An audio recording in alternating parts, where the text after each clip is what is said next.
नमस्कार दोस्तों, Eklavya coaching classes में आपका स्वागत है। एक बार फिर से हम करंट इवेंट्स पर चर्चा करने के लिए इकट्ठे हुए हैं। ठीक है, तो आप देखिए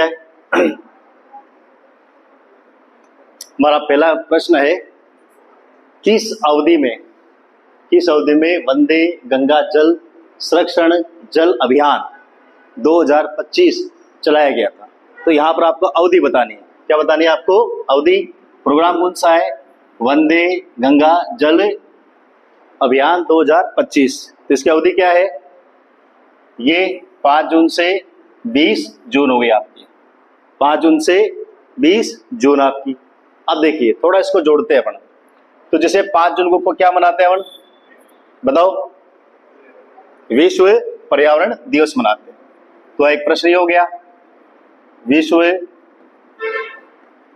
पर्यावरण दिवस कब मनाया जाता है? 5 जून को मनाया जाता है। और ये प्रोग्राम कहां से स्टार्ट होता है? तो देखिए, आपको इसमें दिखाई दे रहा है कहां पर है? गंगा दशहरा से। और ये गंगा दशहरा का एक प्रकार का मेला है। क्या है आपका? मेला। तो प्रश्न बन सकता है कि गंगा दशहरा मेला कहां पर आयोजित किया जाता है? तो कहां पर है? कामा भरतपुर। तो कामा भरतपुर के अंदर कौन सा मेला लगता है आपका? गंगा दशहरा मेला आयोजित किया जाता है। और यहीं से मतलब 5 जून विश्व पर्यावरण दिवस से स्थान कौन सा है? कामा भरतपुर से इस प्रोग्राम की शुरुआत की जाती है। नेक्स्ट क्वेश्चन,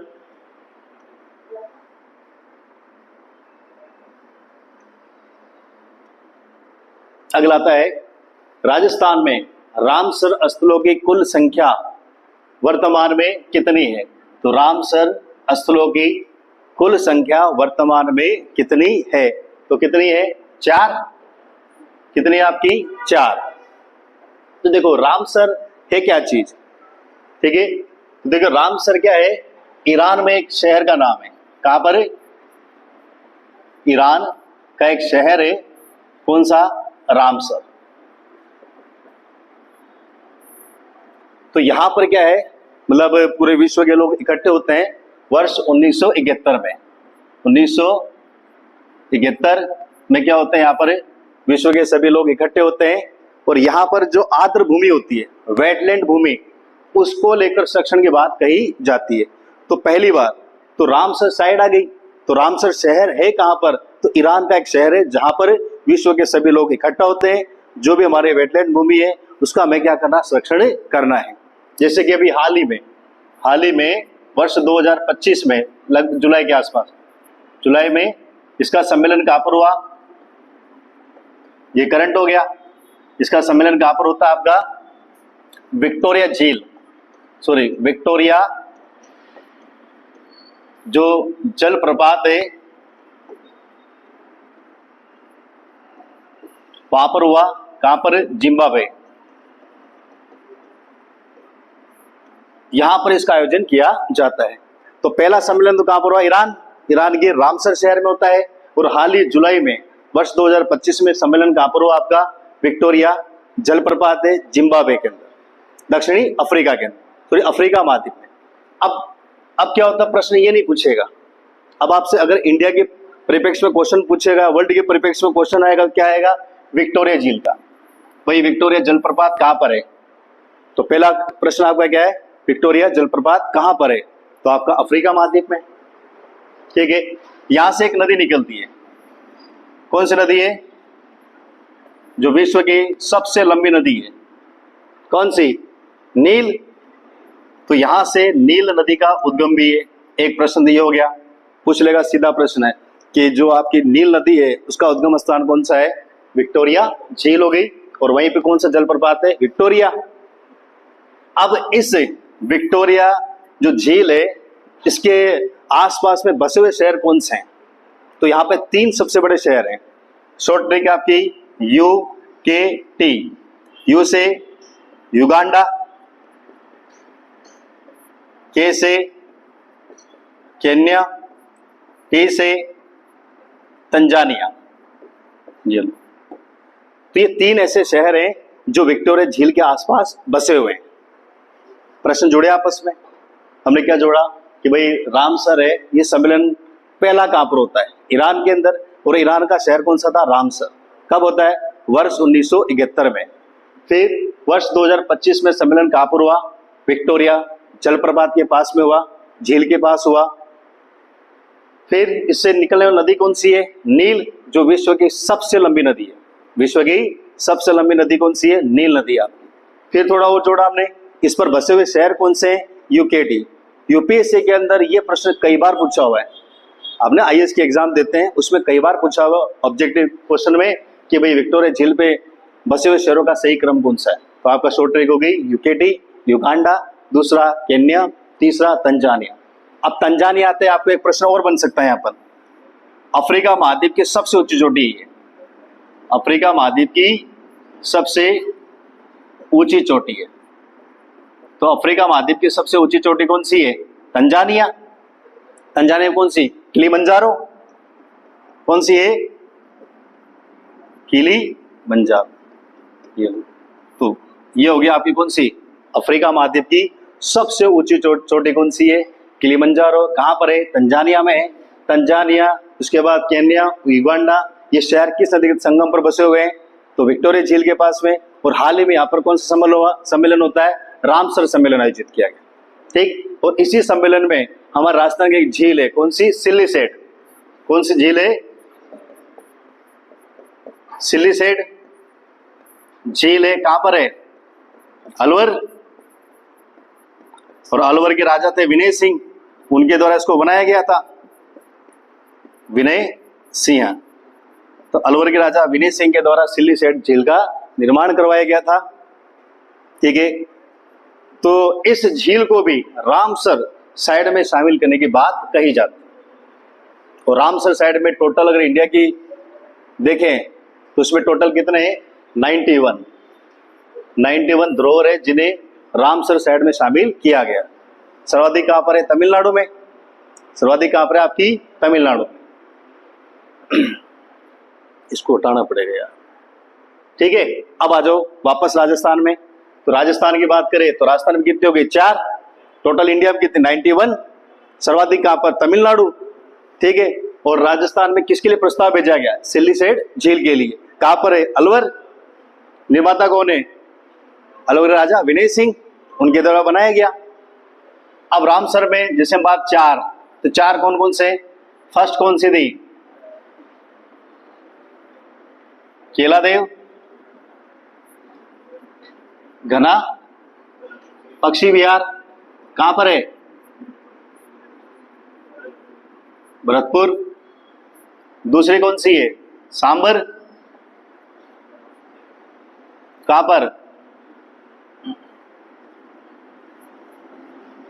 फिर चौथे कौन सी आ गई? मैनार। और कौन सी है? खीचन। खीचन कहां पर हो गया? जोधपुर। फलोदी, जोधपुर और मैनार उदयपुर। ये दोनों अभी 2025 में। और ये सांबर का 1990, ये 1981। तो पहले रामसर स्थलों की सूची में शामिल होना स्थान कौन सा आपका? केलादेव घना पक्षी विहार। कहां पर है? भरतपुर के अंदर। कब? 1981 में। दूसरे नंबर पे कौन सा है? सांबर। सांबर झील है। कहां पर है भाई? बेसिकली तो ये आपकी जयपुर है, वहां पर आ गई मुख्यतः। उसके बाद कब? 1990 में। फिर मैनार कब है? कहां पर है? उदयपुर। खीचन कहां पर है? जोधपुर के अंदर। जो मैनार गांव है, यहाँ पे जुड़वा झीलें आपस में। और यहाँ पर क्या है? पक्षियों का अजायब घर कह सकते हो। भिन्न भिन्न प्रकार के पक्षी यहाँ पर आके रुकते हैं आपके। इसलिए यहाँ पर क्या बोलते हैं इसको? मैनार को क्या बोलते हैं? पक्षी गांव भी कहा जाता है। पक्षी गांव है। तो राजस्थान का पहला पक्षी गांव कौन सा है? मैनार। खीचन। खीचन में क्या है? एक पक्षी होता है कुरंजा। तो कुरंजा पक्षी है, उसका स्थल हो गया आपका। खीचन जोधपुर के अंदर पड़ता है। और खीचन जोधपुर में क्या है? कुरंजा पक्षी है। और यहाँ पर हमारे यहाँ पे एक लोकगीत भी गाए जाते हैं। विरह वेदना पे, मतलब कोई व्यक्ति है जो विदेश रहता है, ठीक है, तो उस समय गाते भी है, एज ए संदेशवाहक पक्षी होता है ये, ठीक है। तो खींचन जोधपुर है, कहां पर है, किसके लिए प्रसिद्ध है, कुरंजा पक्षी के लिए। इसके अलावा एक स्थान और है जहां कुरंजा पक्षी पाया जाता है, वो स्थान है सोरसेन बारा। कौन सा स्थान है, सोरसेन बारा है, जहां पर भी क्या है, सेकंड स्थान है उसका। तो राजस्थान में 2 ऐसे स्थान है जहां पर हमें कुरंजा पक्षी देखने मिलेगा। मैनार किसके लिए, पक्षी गांव के लिए, ठीक है। तो पक्षी गांव के लिए मैनार हो गया। सांबर जयपुर के अंदर, केलादेव घना पक्षी वार भरतपुर के अंदर, कब, 1981 में। क्या इसके अलावा और कोई विशेषता इनमें अभी, एक हमारा एक शहर भी है, कौन सा, वेटलैंड सिटी, कौन सी है सिटी, कौन सी है आपकी, उदयपुर। कौन से नंबर का था, 31वां। वेटलैंड सिटी कौन सी है हमारी, राजस्थान की एकमात्र, कौन सी है, उदयपुर हो गई आपकी, ठीक है। और इसे जनवरी 2025 में दर्जा मिला है। और साथ में एक सिटी थी, कौन सी, इंदौर।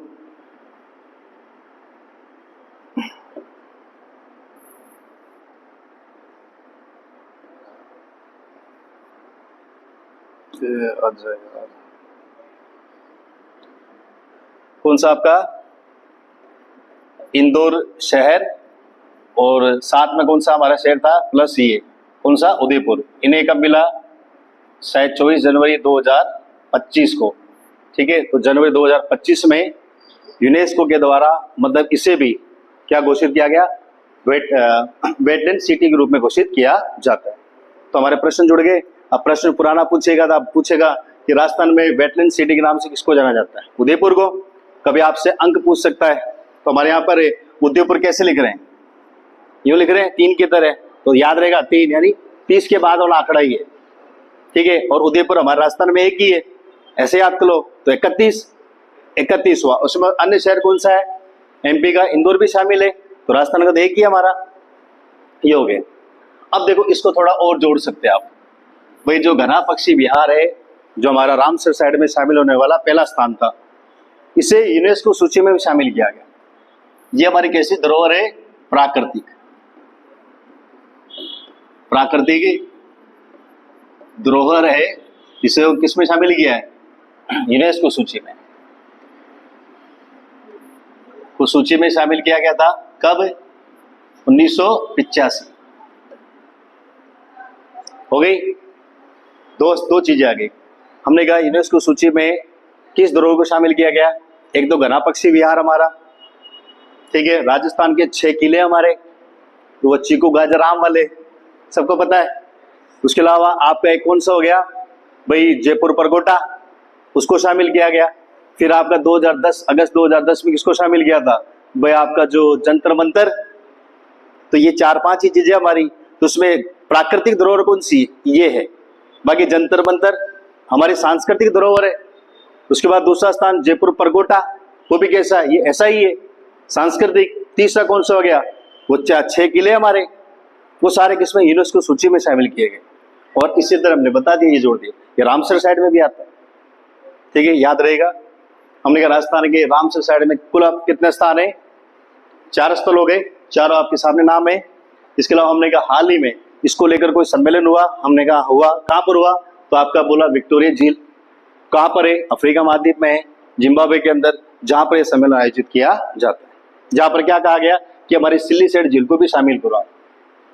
सिल्लीसेट झील कहां पर है, अलवर में, इसे भी रामसर साइड में शामिल किया जाए, ठीक है। अब चलते हैं नेक्स्ट क्वेश्चन।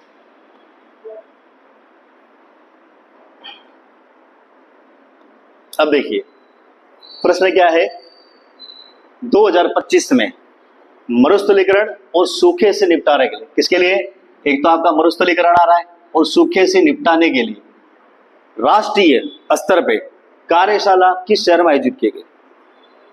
भाई हमारे यहाँ पर मरुस्थलीकरण है, सूखा है, इन ये ऐसी चीजें ना आए, उसके लिए हम क्या करेंगे, एक सम्मेलन बुलाया। कहां पर,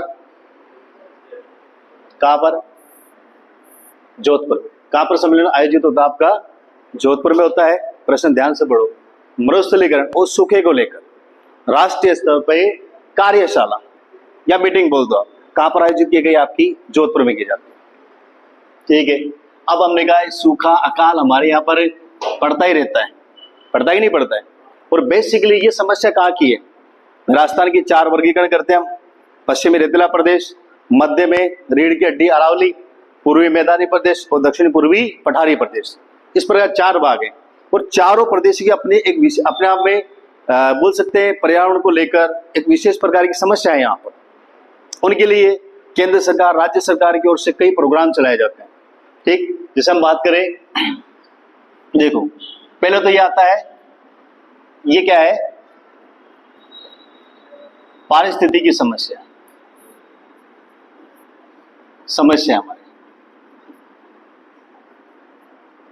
ठीक है, मतलब एनवायरमेंट को लेके हमारे क्या है, इकोलॉजिकल समस्या है हमारी। ठीक है, और पश्चिम राजस्थान की क्या क्या समस्या है तो देखिए आप, जैसे कि एक तो यहां पर क्या है, मरुस्थल की मरुस्थलीकरण है। दूसरी समस्या क्या है? पानी की। एक समस्या हमारी क्या है? सेम समस्या। तो यही समस्या बेसिक हमारे इस प्रदेश की। तो इनको रोकने के लिए केंद्र सरकार और राज्य सरकार की उससे समय समय पर क्या चलाते हैं? प्रोग्राम चलाए जाते हैं। इसके लिए क्या होता है भाई, इनसे निपटाने के लिए क्या करते हैं? हमारे यहाँ पर एक रिपोर्ट तैयार की जाती है जिसको बोलते हैं गिरदावरी रिपोर्ट। और ये जो गिरदावर है, ये रिपोर्ट तैयार करता है, सहयोग कौन करता है? पटवारी। ठीक है, तो हमारे यहाँ पर क्या की जाती है भाई, मरुस्थलीकरण वगैरह को रोका कैसे जाए, उसके लिए एक रिपोर्ट तैयार करते हैं। कौन सी? गिरदावरी रिपोर्ट कहते हैं। कौन करता है? पटवारी तैयार करता है। उसी के आधार पे राज्य सरकार यहाँ क्या चलाती है? प्रोग्राम चलाती है। क्या चलाएगी? आपके अलग अलग समय पर अलग अलग प्रकार के प्रोग्राम चलाती है। जैसे हम बात करें, जैसे कि सूखा संभाग क्षेत्रीय विकास कार्यक्रम। ठीक, तो सूखा संभाग क्षेत्रीय विकास कार्यक्रम में ये हमारे 1975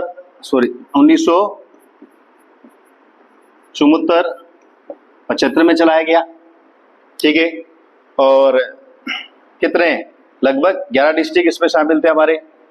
वैसे पश्चिम राजस्थान में 12 थे, 13 डिस्ट्रिक्ट आते थे ना अपने, 12 थे 13। ठीक है, अब उनकी संख्या नए जिले बन गए तो शायद 15 हो गई इनकी। ठीक है, तो अब 11 मान लो, 11 डिस्ट्रिक्टों में चलाया गया था सूखा संभाग क्षेत्रीय विकास कार्यक्रम, ताकि यहाँ के लोगों को क्या मिले? रोजगार मिले। इस उद्देश्य से सरकार ने क्या है, यह कार्यक्रम चला। क्या करना है? पेड़ पौधे लगाओ आराम से, रोजगार चाहिए। जैसे नरेगा आया तो उसी तरह रोजगार दिया जाता था इसमें भी।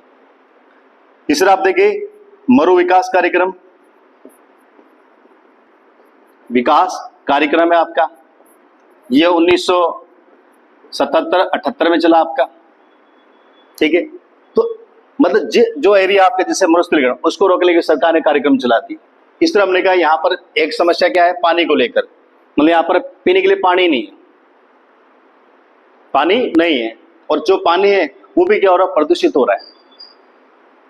क्या कर रहा है? पानी क्या हो रहा है? खराब हो रहा है। कारण क्या है? छपाई। कारण क्या है? यहाँ पर छपाई उद्योग है आपका। जैसे कि आप बात करते हैं, जैसे मलिर प्रिंट, कहाँ की है? अजरक प्रिंट हो गई आपकी, कहाँ की है? बाड़मेर। इस तरह आपकी ब्लॉक प्रिंट हो गई, कहाँ की? बालोतरा। इन प्रिंटिंग की वजह से क्या होता है? पानी क्या हो रहा है? दूषित हो रहा है। अब पानी की समस्या को दूर कैसे किया जाए, तो उसके लिए सरकार ने जैसे आप ये देखिए, आपणी योजना क्या चलाएगी? यहाँ पर आपणी योजना चलाएगी। किसके सहयोग से? जर्मनी। यह प्रश्न कई बार एग्जाम में पूछा है, आपणी योजना किसके सहयोग से चलाई गई? वो जर्मनी के सहयोग से चलाई गई, जिसका उद्देश्य क्या है? पेय आपूर्ति कराना।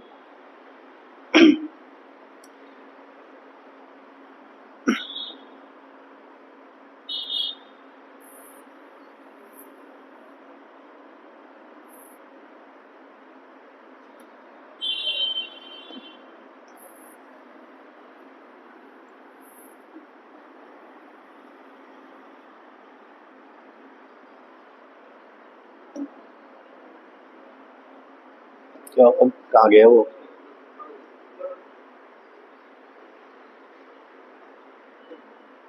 ठीक है, अब एक बच गया हमारा कौन सा? सेम समस्या। क्या आती है आपकी? सेम।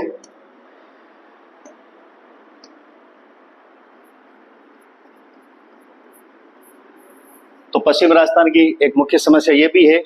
सेम क्या है कि यहाँ पे जो मृदा होती है, मतलब यहाँ पे क्या जो नहरी एरिया होता है, जैसे कि बेसिकली गंगानगर, हनुमानगढ़, इन एरियो में विशेषतः समस्या पाई जाती है, जहाँ पे एक समय बाद क्या ज्यादा सिंचाई करते हैं तो मृदा के अंदर क्या पानी सोखने की क्षमता खत्म हो जाती है और वो उबा कैसे हो जाता है? दलदली हो जाता है। कैसे हो जाएगा आपका? दलदली हो जाता है। तो यहाँ पर भी देखें, जैसे कि मुख्य जो आप जैसे बड़ोपल ये जगह पड़ती है आपके कहाँ पर? हनुमानगढ़ में। ठीक है, तो बड़ोपल क्या है? जगह है कहाँ पर? हनुमानगढ़ के अंदर। ये क्षेत्र क्या है?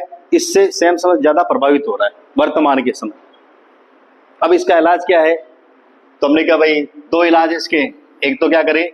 दलहन फसल उगाओ। एक दूसरा क्या करें? जिप्सम का प्रयोग करो। और हमें वित्तीय सहायता कौन दे रहा है इसके लिए? नीदरलैंड। क्या दे रहा है? वित्तीय सहायता।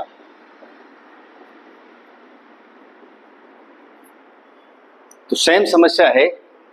ठीक है, तो इसका निदान क्या है? एक तो दलहन फसल उगाओ आपका, इसके अलावा जो जिप्सम होता है उसका यहाँ पे प्रयोग करें, जिससे ये जो पानी वाली ना समस्या खत्म हो सकती है।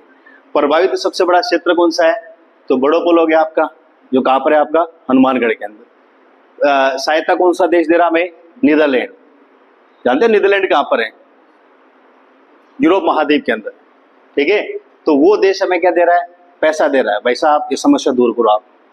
ठीक, तो ये हो गया आपका। अब थोड़ा सा और चाहे तो यहाँ जोड़ सकते हैं। क्या जोड़ सकते हैं? अब ये पानी से वजह से जगह खराब हो गई, तो हमने कहा क्यों ना यहाँ पर पक्षी अभ्यारण्य बना देते हैं। तो राजस्थान में पक्षी अभ्यारण्य कहाँ पर प्रस्तावित है? पक्षी अभ्यारण्य कहाँ पर प्रस्तावित है? बड़ोपल हनुमानगढ़ के अंदर, जहां पर क्या बनेगा? पक्षी अभ्यारण्य बनेगा। पक्षी गांव कौन सा था? मैनार, उदयपुर। पक्षी अस्पताल कहां पर है? जयपुर। पक्षी अस्पताल कहां पर है? जयपुर। और मैनार में क्या है? पक्षी गांव है, बर्ड विलेज। और ये कौन सा हो गया? पक्षी अभ्यारण्य। तो तीनों पक्षी हो गए। ठीक है, अब देखो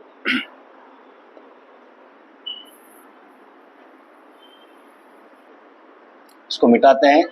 अगला देखो, देख कुछ चीजें हैं, जैसे मतलब साथ साथ कुछ प्रोग्राम चले। हमने कहा जैसे ये अरावली आपकी, ठीक है आपकी, एक तो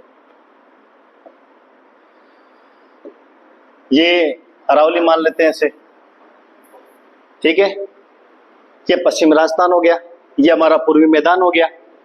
हम लगभग देख रहे हैं मैदानी प्रदेश है जो नदी द्वारा निर्मित है आपका, जहां प्रतिवर्ष नदियां नई नवीनतम मिट्टी बिछाती है। ठीक है, और ये हमारा कौन सा? दक्षिणी पूर्वी पठारी प्रदेश है, लेकिन यहाँ पर भी कुछ नदियां मिलती है हमें। ठीक है, तो जैसे हम बात करें, जैसे कुछ प्रोग्राम जो आपस में एक समय चले, जैसे कि हमने कहा यहाँ पे सूखा संवाद क्षेत्रीय विकास कार्यक्रम कब चला? 1974-75 में, आपकी भाषा में 1974-75 में। तो 74-75 में चला प्रोग्राम आपका। इसी समय इस एरिया में क्या चला? कमांड क्षेत्रीय विकास कार्यक्रम, विकास कार्यक्रम। ये कब चलता है? 1974-75। देखो एक तरफ सूखा है, उससे निपटाने के लिए हम ये प्रोग्राम चलाया, और इस वाले एरिया में नदी वाला बेल्ट, उसमें कौन चला दे, कमांड एरिया। कमांड एरिया किसको, सिंचित, जहां पर सिंचाई के संसाधन है सिंचित होते हैं, लेकिन फिर भी कई समस्या आ जाती है। इसी तरह हमने कहा इस एरिया में एक कार्यक्रम चला आपका, कौन सा, शहरिया विकास कार्यक्रम। ये कब चलता है, 1977-78 में। इसी समय यहां पे कौन सा चल रहा है आपका, मरु विकास कार्यक्रम।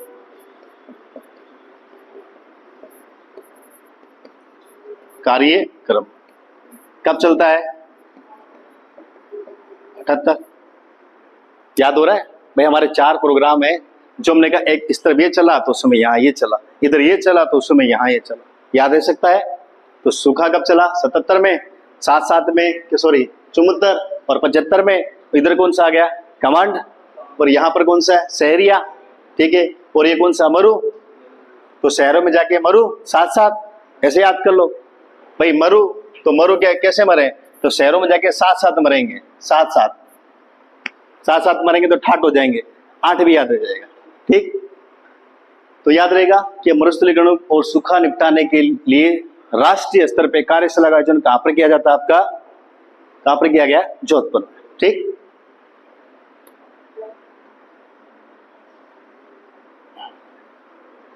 अब देखिए अगला, केंद्र सरकार द्वारा प्रसाद योजना, कौन सी योजना है, प्रसाद। अब प्रसाद है तो सीधी बात है देवस्थानों से जुड़ी हुई योजना है, ठीक। फिर का पहला देवनारायण कॉरिडोर कहां पर बनाया जा रहा है, किसका, देवनारायण, ये हमारे क्या है, लोक देवता है, क्या है, लोक देवता है। तो इनका ये कॉरिडोर कहां बन रहा है आपका, ये बताना आपको। पहले हमने कहा 2 चीज आ रही है, प्रसाद योजना किसकी योजना है, केंद्र सरकार की, किसकी योजना है, केंद्र सरकार की है। कब चली, 2015 में चली थी, केंद्र सरकार की योजना है जो 2015 में चलती है। तो कॉरिडोर कहां बनेगा, आसिंद, कहां पड़ता है, भीलवाड़ा के अंदर। तो आसिंद भीलवाड़ा में क्या बन रहा है आपका, देवनारायण कॉरिडोर का निर्माण किया जा रहा है, याद रहेगा। सबसे पहले प्रसाद योजना में शामिल होना स्थान कौन सा था, पुष्कर, 1 नंबर, दूसरा ये, तीसरा ये, 3 ऐसे स्थान है जो प्रसाद योजना में शामिल है, ठीक है। और प्रसाद में कितने अक्षर आ रहे हैं, 3, तो 3 ही हमारे स्थान है, और ये तीनों स्थानों पर प्रसाद मिलता है, ठीक। अब देखो, अब यहां पर हमारा लोक देवता कौन सा आ गया, देवनारायण जी।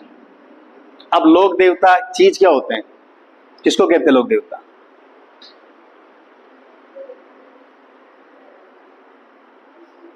भाई जैसे हमने कहा संत होते हैं, संत क्या होते हैं, भाई ईश्वर द्वारा कही गई बातें हैं जन जन तक पहुंचाते हैं, और उन्हीं बातों के लिए अड़िग होकर क्या किया, आप शत्रु से लड़ाई कर ली और शहीद हो गए।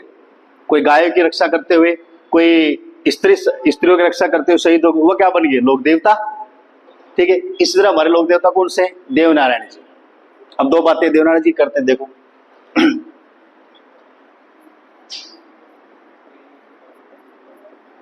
देव नारायण जी, ये लो। अब देवनारायण जी की बात करें तो पहले तो ये कहां के हैं, जन्म स्थान कौन सा है, नंगला, भरतपुर। किस रूप में पूजे जाते हैं, तो एक तो आयुर्वेद के ज्ञाता है, क्या है आपके, आयुर्वेद के ज्ञाता हो गए, एक बात। दूसरा, हमारा जो गुज्जर समाज होता है, कौन सा, गुज्जर समाज, उसके क्या है, आराध्य देव, क्या हो गया आपके, आराध्य देव। तो गुज्जर समाज का आराध्य देवता कौन सा है, देवनारायण जी हो गए। इसको विष्णु, किसका अवतार मानते हैं, भगवान विष्णु, भाई भगवान विष्णु का क्या मानते हैं, इसका अवतार मानते हैं। नंगला भरतपुर में इनका जन्म होता है। फिर क्या थे, किस रूप में पूजे जाते हैं, आयुर्वेद, वेद जी थे, क्या थे आपके, वेद जी थे आपके। और गुज्जर समाज क्या करता, पूजता है, जैसे पापू जी को रैबारी समाज पूज रहा है, इसी तरह अब विशेष क्या बात है इनकी, देखो फड़, फड़ क्या है, एक कपड़ा होता है, ठीक है, जहां पर जो भी लोग देवता होते हैं उसके बचपन से लेके मरने तक की जो भी घटना है उसका चित्रांकन कर दिया जाता है। जहां पर भोपा होता है वो कोई वाद्य यंत्र बजाएगा और भोपी उसमें गाना गाएगी या नाचेगी, ठीक है, इस प्रकार की कला दिखाई जाती है। तो फड़ क्या है, एक पट चित्रण है कपड़े पे, ठीक है, लाल सफेद रंग का कपड़ा, उस पर लाल रंग से चित्र बनाए जाते हैं और इसका रात्रि को वाचन कराते हैं। कहीं कोई फड़ ऐसी भी जो दिन में वाचन होता है, कईयों का वाचन होता ही नहीं, ठीक है। तो फड़ पे क्या हुआ, सबसे पहले डाक टिकट जारी हुआ। क्या हुआ था, डाक टिकट। तो कौन सा लोक देवता जिसपे सर्वप्रथम डाक टिकट जारी हुआ, तो कौन से हो गए, देवनारायण जी हो गए आपके। उसके बाद सबसे लंबी, अब लंबी तो सीधी बात है, सर्वाधिक चित्रांकन भी होगा इस पे। भाई लंबी पढ़े तो चित्रांकन सर्वाधिक, प्रश्न कैसे बदल देगा, सर्वाधिक चित्रांकन वाली फड़, वाली फड़ कौन सी है, किसकी है, देवनारायण जी की हो गई। उसके बाद सबसे छोटी, ये लो, तो सबसे छोटी और सबसे लंबी पूछ ले तब सबसे छोटी फड़ भी किसकी है, देवनारायण जी की है, और सबसे लंबी फड़ भी किसकी है, देवनारायण जी की। सर्वाधिक चित्रांकन वाली फड़ किसकी है, देवनारायण जी की। सर्वप्रथम डाक टिकट जारी हुआ वो भी कौन सा, देवनारायण जी का, बाद में और भी जारी हुए। सबसे प्रसिद्ध फड़ किसकी है, तो पाबू जी की। अब फड़ का वाचन करेंगे तो कोई न कोई वाद्य यंत्र होगा, भाई बिना वाद्य यंत्र होगा नहीं अपना, तो कौन सा वाद्य यंत्र है, जंतर।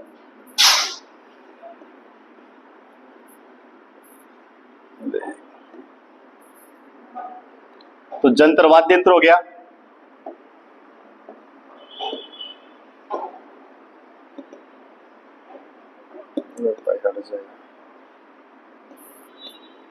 ये वाद्य यंत्र हो गया। अब ये किस प्रकार का वाद्य यंत्र है, वाद्य यंत्र कैसा है, चार प्रकार के होते हैं, या तो फूंक मारो, ठीक है, सुशीर हो गए, और अनुमद यानी चमड़े से निर्मित, एक होता है घन, और एक चौथा कौन सा होता है, भाई चार पर, एक सुशीर हो गया, एक तार से बजने वाला हो गया, एक अनुवद हो गया, घन हो गया, चार प्रकार के। तो उसमें ये कौन सा है, तत्, ये तत् वाद्य यंत्र है। आपसे पूछता है जैसे पापू जी के फड़ का वाचन करते समय किस वाद्य यंत्र का प्रयोग करते हैं, रावणत्ता, इस तरह का कौन सा करेंगे, जंतर। वाद्य यंत्र कैसा है, तार से बजने वाला है, ठीक। सबसे लंबी, सर्वाधिक चित्रांकन, सबसे छोटी फड़ किसकी है, इन्हीं की। सबसे बड़े डाक टिकट इन्हीं का जारी हो। किस समय पूछ जाते हैं, आयुर्वेद के ज्ञाता के रूप में। कौन सा समाज पूछता है, गुर्जर समाज पूछता है कि कौन सा अवतार मानते हैं इनको, विष्णु का अवतार मानते हैं। इनको लेकर कॉरिडोर कहां पर बन रहा है, आसीन भीलवाड़ा के, ठीक। फिर ये दो मंदिर है, एक तो आसीन भीलवाड़ा के अंदर है,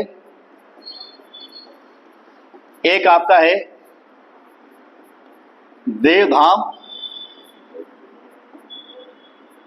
जोधपुरिया, ये कहां पर है आपका, टोंक, कहां पर है आपका, टोंक डिस्ट्रिक्ट में, ठीक।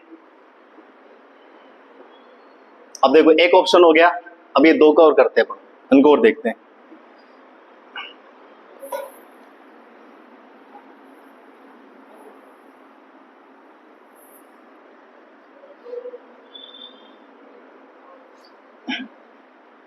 अब देखो पुष्कर की बात करते हैं, इसकी बात करते हैं, हमारे पुष्कर की बात कर लेते हैं।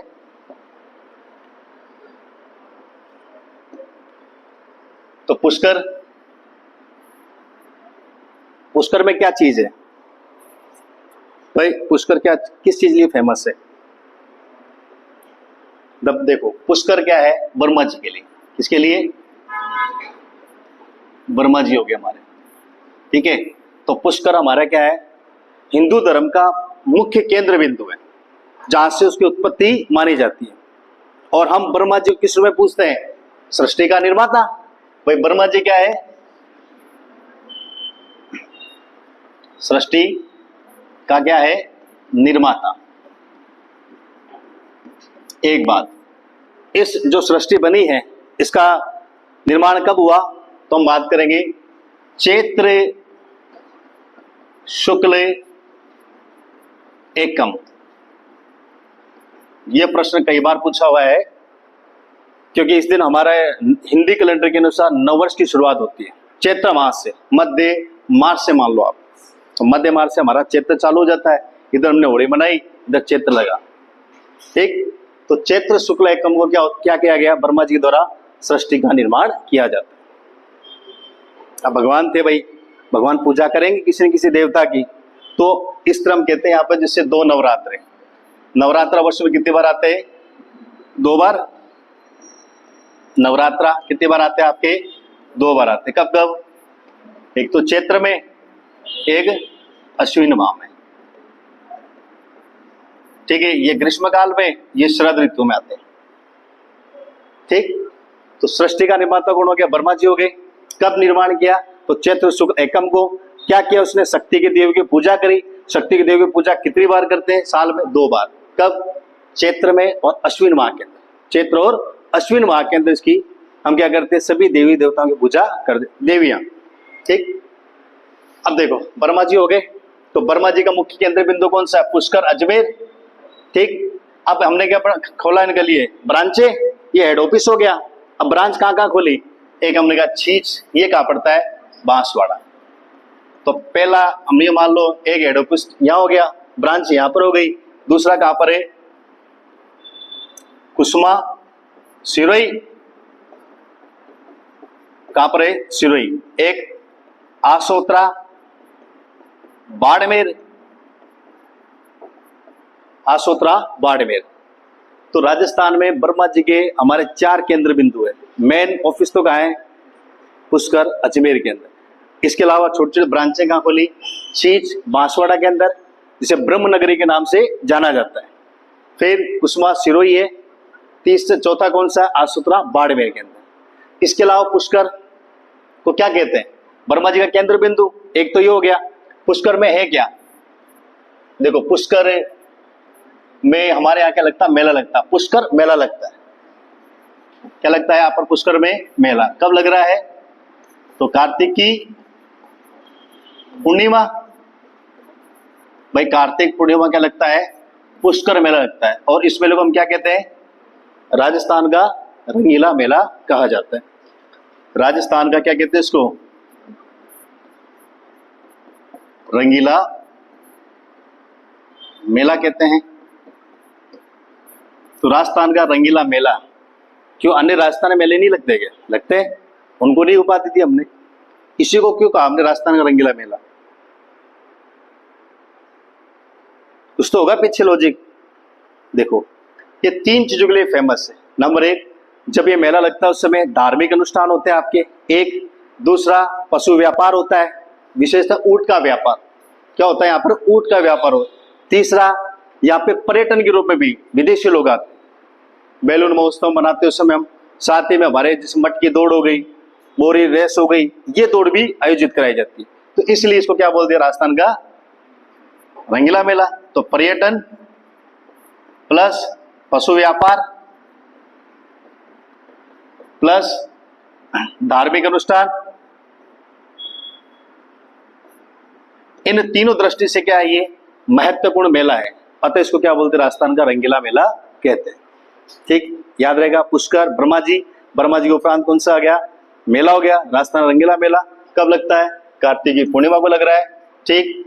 फिर हमने कहा पुष्कर में और क्या चीज है, तो हमने कहा यहाँ पर एक तो 52 घाट है आपके, कितने घाट है, एक बात। इसके अलावा यहाँ पर क्या है, पुष्कर के अंदर, पुष्कर तो पुष्प मंडी, किसके, गुलाब, तो गुलाब की मंडी हो गई, कहां पर, इसी जगह। और आप कहते हैं ना, जब आप अरावली का भाग पढ़ते हैं कि अरावली का सबसे कम विस्तार कहां पर है, तो अजमेर के अंदर। तो सबसे कम कहां हो गया, पुष्कर के अंदर। जगह कौन सी हो गई, पुष्कर। याद रहेगा इतना सारा, आगे चले। अब एक थोड़ा सा बच गया कोलायत, इसका आप ऐसे याद कर सकते हैं भाई, कोलायत की बात करें तो यहाँ पर क्या आ गया भाई, कपिल मुनि से जुड़ी हुई है, तो कपिल मुनि हो गए, ठीक। तो कपिल मुनि है, उनके तपोस्थली बोल सकते हो आप। और कपिल मुनि का संबंध कहां से हो गया? कोलायत बीकानेर से। कहां से हो गया? कोलायत बीकानेर से इनका संबंध हो गया आपका। यहां पर मेला कब लगता है? इसी तारीख को। तो दो मेले आपस में जुड़ गए कि कार्तिक की पूर्णिमा को एक तो कोलायत मेला, एक पुष्कर मेला, दोनों मेले एक साथ आयोजित होते हैं। कब लगते हैं आपके? एक साथ लगते हैं। Next question.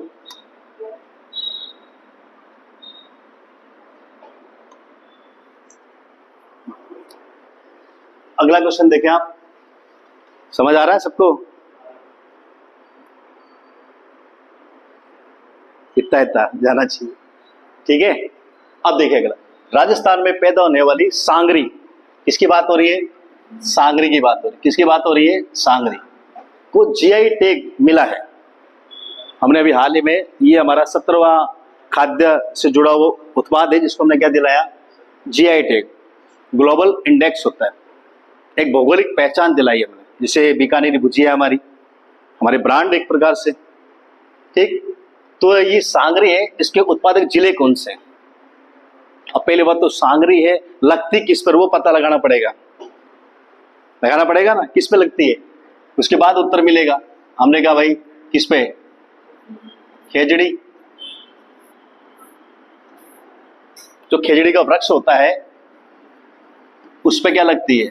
सांगरी लगती है। और सांगरी उत्पादक जिले कौन से हो सकते हैं? इन चारों में आप सोचो थोड़ा सा। भाई बांसवाड़ा डूंगरपुर तो हमारे ये तो एरिया है ही नहीं, वागड़ प्रदेश तो खत्म है, सांगरी है लगती है कहाँ हमारे? फिर करौली, दौसा, उदयपुर आ गया, तो ये भी भाई उदयपुर आ गया मतलब यहाँ भी नहीं होगा। फिर हम गए जयपुर, अजमेर, नागौर, ये थोड़े से यहाँ पर होती है, लेकिन सर्वाधिक मात्रा में कहाँ होगी? पश्चिम राजस्थान की। तो पश्चिम राजस्थान जिले कौन सी है? सीमावर्ती जिले हमारे, इनमें क्या होती है? ज्यादा होती है। उसके बाद नागौर आएगा। तो बीकानेर, बाड़मेर, जैसलमेर ये मुख्य उत्पादक जिले, उसके बाद नागौर भी इसमें आता है, ठीक। तो सांगरी उत्पादक जिले कौन से क्रम में से सर्वाधिक? बीकानेर, बाड़मेर, जैसलमेर, ठीक। अब हम बात करें किसकी? खेजड़ी वृक्ष। खेजड़ी की बात करें तो हमारा राज्य वृक्ष है। खेजड़ी में अक्षर कितने अक्षर आते हैं? 3। तो वर्ष कौन सा था? 1983। तो 1983 में इसे राज्य वृक्ष का दर्जा मिलता है। फिर हमने कहा इसके नाम देखे, उपनाम, इसे इसका वैज्ञानिक नाम क्या है? नाम देखें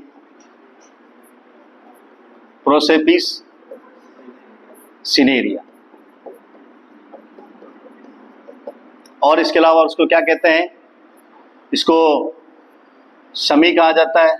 जो धार्मिक ग्रंथ है उसमें स्थानीय लोग इसको क्या बोलते हैं? जाटी। भाई जैसे हमारे तो जाटी बोलते हैं इसको। इसे मरुस्थल का कल्प वृक्ष भी कहते हैं, कल्प वृक्ष भी कहा जाता है। इसे क्या कहते हैं? राजस्थान का गौरव भी कहते हैं, राजस्थान का गौरव भी कहा जाता है। तो एक तो हमने राज्य वृक्ष का दर्जा दिलाया 1983 में, वैज्ञानिक नाम प्रोसेपिस सिनेरिया हो गया। फिर इसको स्थानीय भाषा में क्या कहा? जाटी। धार्मिक ग्रंथों में क्या कहा? शमी। फिर हमने कहा मरुस्थल का कल्प वृक्ष कहते हैं, इससे राजस्थान का गौरव भी कहा जाता है। ये राजस्थान का गौरव किस किले को कहा जाता है? चित्तौड़गढ़। उसी तरह वृक्ष कौन सा? हमारा गौरव कौन सा है? ठीक। अब एक शब्द ये आ रहा है कि मरुस्थल का कल्प वृक्ष भी कहते हैं। तो हमारे राजस्थान में एक मेला भी लगता है, कल्प वृक्ष मेला। कौन सा मेला? कल्प वृक्ष मेला भी लगता है। कहाँ लगता है? अजमेर। अगर कल्प वृक्ष मेला पूछ ले तो आप बताना आप कहां पर? अजमेर। जगह याद नहीं आ रही? तो कल्प वृक्ष मेला कहाँ लग रहा है? अजमेर के अंदर। और कल्प मरुस्थल कल्प वृक्ष कौन सा है? खेजड़ी, ठीक है, जिसे क्या बोलो? राजस्थान का गौरव कहते हैं।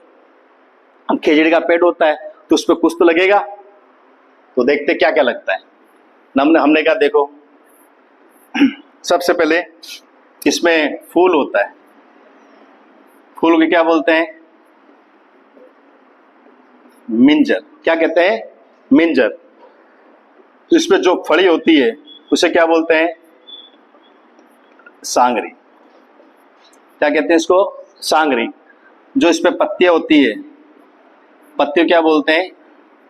लूंग है। छोटी छोटी पत्तियां होती है जो बकरी है भेड़ उसको खिलाया जाता है। अब फली कौन सी है? सांगरी, जिसे हमने क्या दिलाया? GI tag. हमने कहा फूल को क्या बोलते हैं आप? मिंजर। अब और जोड़ना चाहे जोड़ सकते हैं, क्या जोड़ेंगे भाई? कन्हैयालाल सेठिया है। कौन? कन्हैया लाल सेठिया।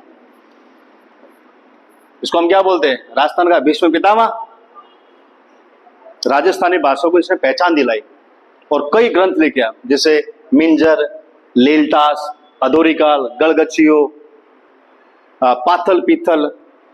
किसकी रचना है? कन्हैयालाल सेठिया की। सरदार से चूरू से हो गया आपके। तो फूल कौन सा है? मिंजर। और इस नाम से पुस्तक किसने लिखी? कन्हैयालाल सेठिया ने लिखी। तो राइटर हो गया कन्हैयालाल सेठ। पुस्तक कौन सी है? मिंजर। मिंजर क्या है भाई? खेजड़ी वृक्ष का क्या है? फूल है। फली को क्या कहते हैं? सांगरी। सूख जाए तो खोखा। फिर पत्ती को क्या कहते हैं? लौंग। ये क्या हो गए सारे सर इसके उपनाम। अब खेजड़ी को और थोड़ा देखते हैं।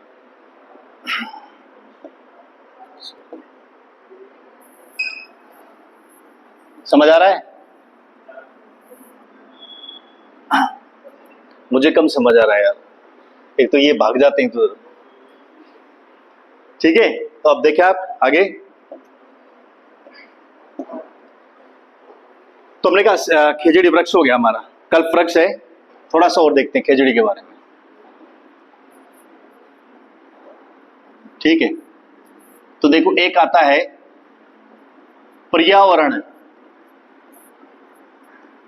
प्रेमी जाति। भाई राजस्थान में हमारी पर्यावरण प्रेमी जातियां भी है, इसमें आपने पढ़ रखा होगा। कौन सा? एक तो विश्नोई, तो विश्नोई, और एक कौन से हैं? भील। ये हमारे दो है ऐसी जातियां हैं जो पर्यावरण का क्या करती है? संरक्षण करती है। जैसे विश्नोई है तो संस्थापक कौन हो गए? जाम्बोजी। और जाम्बोजी को हम क्या कहते हैं? पर्यावरण प्रेमी संत या वैज्ञानिक। तो पर्यावरण प्रेमी वैज्ञानिक, ठीक है, कौन है आपके? जाम्बोजी है, जो विश्नोई संप्रदाय क्या है? संस्थापक है। 20+9 29 नेम है टोटल, जहां पर ये भेड़ पालना अशुभ मानते हैं। ठीक है, और खेजड़ी वृक्ष का क्या है? प्रिय पेड़। और इसी वृक्ष को लेके विश्नोई समाज की एक महिला थी जिसका नाम क्या है? अमृता देवी विश्नोई, जिन्होंने वर्ष 1730 में क्या किया? आंदोलन, जिसको हम क्या बोलते हैं? चिपको आंदोलन। क्या कहते हैं?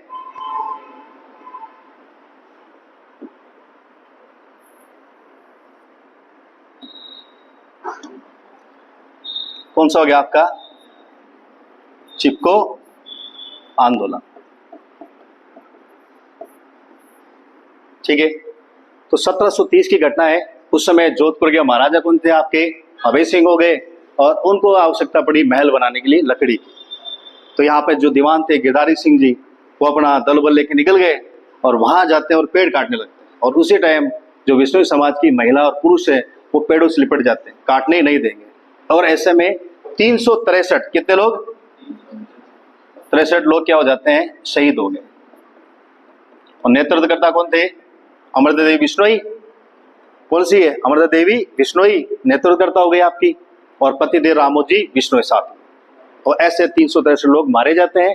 घटना कहाँ की थी? खेजड़ली गांव। कहां पर है? और एक खेजड़ली गांव कहां पर है आपका? जोधपुर में। ठीक, यहीं पर एक मेला लगता है। मैंने कहा यहाँ तो मेले त्योहार सब जुड़ेंगे, करंट भी चलेगा साथ। तो मेला कौन सा लगता है यहाँ पर खेजड़ली गांव में? कब लगता है? भाद्र शुक्ल दशमी को क्या लगता है?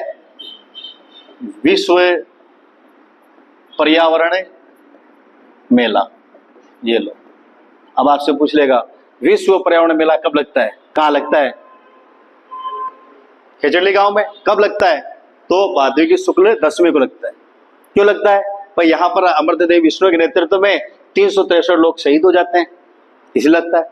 किसकी रक्षा करते? खेजड़ी वृक्ष की रक्षा करते हुए मारे जाते हैं। किस संप्रदाय जुड़ी हुई थी? विष्णु संप्रदाय से। और विष्णु संप्रदाय प्रवर्तक कौन है? जाम्बू जी। और जाम्बू जी क्या है? पर्यावरण प्रेमी संत के दो, वैज्ञानिक के दो आपके, ठीक। मेला कब लग रहा है? भादव की शुक्ल दशमी को। अब और जोड़ो यहाँ पर, क्या इस दिन और कोई मेला लगता है राजस्थान में? लगता होगा, लगता है। कौन सा? नहीं, रामदेवरा नहीं है, परबतसर नागौर में वीर तेजाजी पशु मेला। तो वीर तेजाजी पशु मेला और खेजड़ली गांव में विश्व पर्यावरण मेला एक ही दिन, एक ही तारीख को लगता है। मतलब कहने मतलब चीजों को जोड़ना पड़ेगा, चीजें आपस में जुड़ेगी तो याद रहेगा। जैसे वो कोलायत वाला पड़ा, पुष्कर पड़ा, एक दिन लग रहा मेला, अब उसको अलग अलग तारीख याद करते हैं अपन, चीजें जुड़ गई, याद हो गया। आ रहा है समझ? चल लेते कंटिन्यू आगे, याद रहेगा। अब आते हैं हमारे एक जाति कौन सी है? भील। अब भीलों का प्रिय पेड़ कौन सा है बताओ? जिससे बहुत प्रेम करते हैं। प्रिय तो कौन सा हो गया? महुआ। और पूज्य पेड़ कौन सा है? बरगद। ग्रंथ कौन सा हो गया? बड़लिया, हिंदुआ, पुराण। तो प्रिय पेड़ तो हमारा महुआ है। और महुआ सीधी बात है, बेसिक राजस्थान में कहां मिलेगा? दक्षिण राजस्थान। जो एमपी से लगता है एरिया कौन सा है? राजस्थान का बांसवाड़ा। और बांस थोड़ा इसी दराज होता है एमपी। भारत में सर्वाधिक कहां पर महुआ? एमपी के अंदर। और राजस्थान से लगता है कौन सा हो गया? बांसवाड़ा, प्रतापगढ़, ये वाला बेल्ट है अपना, चित्तौड़ तक। तो ये प्रिय पेड़ हो गया महुआ। और महुए से क्या बनती है? दारू बनती है, ठीक है, जिसको क्या बोलते हैं? महुड़ी, देसी भाषा में, ठीक। तो महुआ हो गया। पूज्य पेड़ कौन सा? बरगद। अब बरगद को क्या करते हैं? भील पूजा करते हैं, ठीक। जुड़ा इनसे ग्रंथ कौन सा है? बड़लिया, हिंदुआ, पुराण। पता नहीं होगा आपको भी? पता है? नहीं पता है? आपने अभी सर की क्लास जिस समय एक लोक नाट्य कला पढ़ा रही थी, गौरी। गौरी के पात्र कौन थे? शिव और पार्वती। शिव और पार्वती इसमें क्या पात्र थे आपके? और यहाँ पे बड़लिया, हिंदुआ, पुराण में कहानी क्या है कि जो शंकर भगवान थे वो बरगद के पेड़ पे झूला झूल रहे थे। और उस समय बड़लिया राक्षस है कोई, वो आता है और उस पेड़ को गिरा देता है। और बाद में उसकी आपस में क्या होता है? लड़ाई होती है। उसी घटना को लेकर लिखा गया। तो गौरी लोक नाट्य कला है जो राजस्थान में कहाँ फेमस है? उदयपुर का। भादवे के अंदर 40 दिन लगता है, भादवे से चालू होगा, वो 40 दिन चलता है। जो क्या है? नृत्य कम नाटक ज्यादा है। और इसी को हमने क्या कहा? मेरुदंड। लोक नाट्य कला का मेरुदंड किसको कहा गया? गौरी नृत्य को। और उस दिन ही 40 दिन में क्या करते हैं? खाना पीना सब बंद, भाई ना खाते ना पीते हैं, फिर घर से दूर रहते हैं। और उसके अलावा महिलाओं से दूरी रहती है, शराब से दूरी रखते हैं लोग। और 40 दिन इसका क्या होता? मंचन होता। कक्षा 10वीं की सामाजिक है ना, राजस्थान कला संस्कृत की किताब आती है 10th क्लास, उसमें लिख रखा, देखना ढंग से उसमें, ठीक। तो ये प्रिय पेड़ तो महुआ हो गया, बरगद पूज्य पेड़ हो गया। और ग्रंथ कौन सा है? बड़लिया, हिंदुआ, पुराण। और नृत्य कौन सा हो गया? गौरी। पर मेन तो गौरी है अपना, मेन तो यहाँ का, ठीक। अब आगे चलते। अब देखो यहाँ पर कुछ जीआई टैग है जो आपको दिखाई दे रहा है, ठीक है। तो उसमें बहुत सारी चीजें हैं, जैसे आप देखें यहाँ से बेवाण है, तो शाहपुरा भीलवाड़ा से बेवाण के एक छोटा सा मंदिर होता लकड़ी का, आपने देखा घर पे लगा लकड़ी का छोटा मंदिर, मिनिएचर वुड टेम्पल कहते हैं जिसको। तो शाहपुरा भीलवाड़ा का क्या है? जोशी परिवार है, प्रभात जी जोशी फेमस कलाकार है इसके, ठीक। उसी तरह लकड़ी के बने मंदिर है। दूसरा है सवणी छपाई, किशनगढ़ अजमेर कोटा की पहली हस्तशिल्प नीति कब आई? इंपोर्टेंट 17 सितंबर 2022। हस्त शिल्प नीति कब आती है? सितंबर 2000 कब आई? 22 में। हाथ, हस्त, हाथ तो दो ही चाहिए, हस्त तो दो ऐसे हाथ कर लो, दो हाथ है तो दो आएंगे पीछे। मतलब सन को थोड़ा याद, लॉजिक सेट करेंगे ना तो याद रह जाता, भूलते नहीं है। अब हमने ऐसे याद करेगा, हाँ दो क्या है भाई साहब नमस्कार, दो आता है कि नहीं? दो। फिर अगला कौन सा ब्रांड कौन सा है जो हमारे जीआई टैग वगैरह है उसको ब्रांड के रूप में विकसित कौन सा संस्था करती है? तो राजसिको नाम से एक संस्था है, ठीक है, जिसकी स्थापना वर्ष 1961 में की गई थी। राजस्थली नाम क्या है? राजसिको, राजस्थान लघु उद्योग निगम, जिसकी स्थापना कब होती है? 1961 में की गई। और वो अपना जो भी हमारे स्थानीय स्तर पे जो प्रोडक्ट होता है उसे राजस्थली नाम से बेचता है।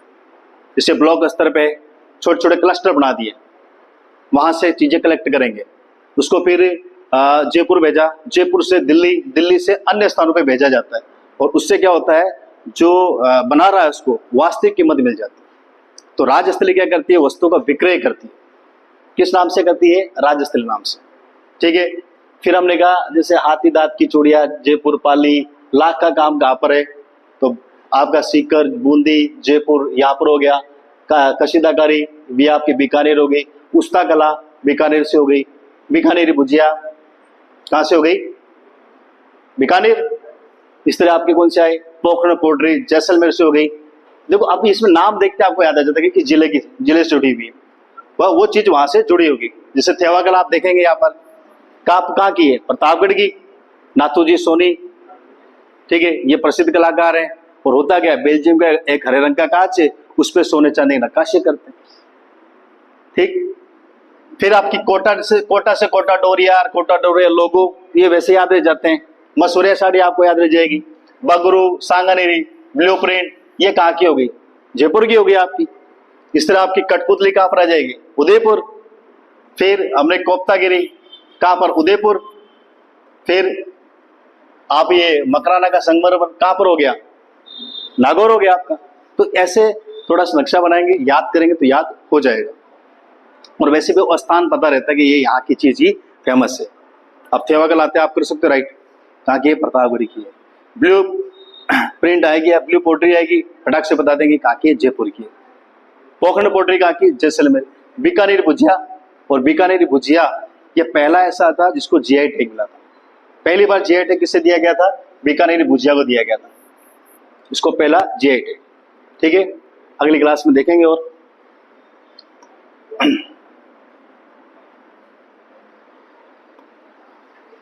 हल्दी बोर्ड का राष्ट्रीय मुख्यालय कहां पर है? हल्दी आती है ना, हल्दी खाने वाली, उसको लेकर हमने एक बड़ा केंद्र बनाया पूरे भारत के परिप्रेक्ष्य में, जहां से हम क्या करेंगे? विदेशों में बेचेंगे, प्लस आसपास के एरिया में भी बेचेंगे। जगह कौन सी है? तो ये निजामाबाद है, ठीक है। कहां पर है? तेलंगाना। और भरतपुर में क्या है? सरसों अनुसंधान केंद्र। ये सारे रहना छोड़ो। चिनाब ब्रिज अभी हाल ही में चर्चा में रहा था, ये जम्मू कश्मीर के अंदर है, और ये विश्व का सबसे ऊंचा रेलवे ब्रिज, विश्व का सबसे ऊंचा रेलवे ब्रिज कौन सा है? चिनाब ब्रिज हो गया। कहां पर है? जम्मू कश्मीर के अंदर। और निजामाबाद में क्या बना? आपका हल्दी बोर्ड का गठन किया गया। अब थोड़ा सा इसको हम राजस्थान से जोड़ेंगे। हल्दी काम आती है, खाने भी आती है, लगाने भी काम आती है। हड्डियां कमजोर, दूध में मिला के पियो। शादी होगी तो चमकाने में काम आती है। आती कि नहीं आती है? तो राजस्थान में हल्दी कहां पर होता है, जहां से हल्दी उत्पादन होता है? तो हमारे एक स्थान है राजस्थान में, झाड़ोल। कौन सा स्थान है आपका? और झाड़ोल कहां पर है? पाली या उदयपुर? उदयपुर में। तो झाड़ोल पाली में क्या है हमारा?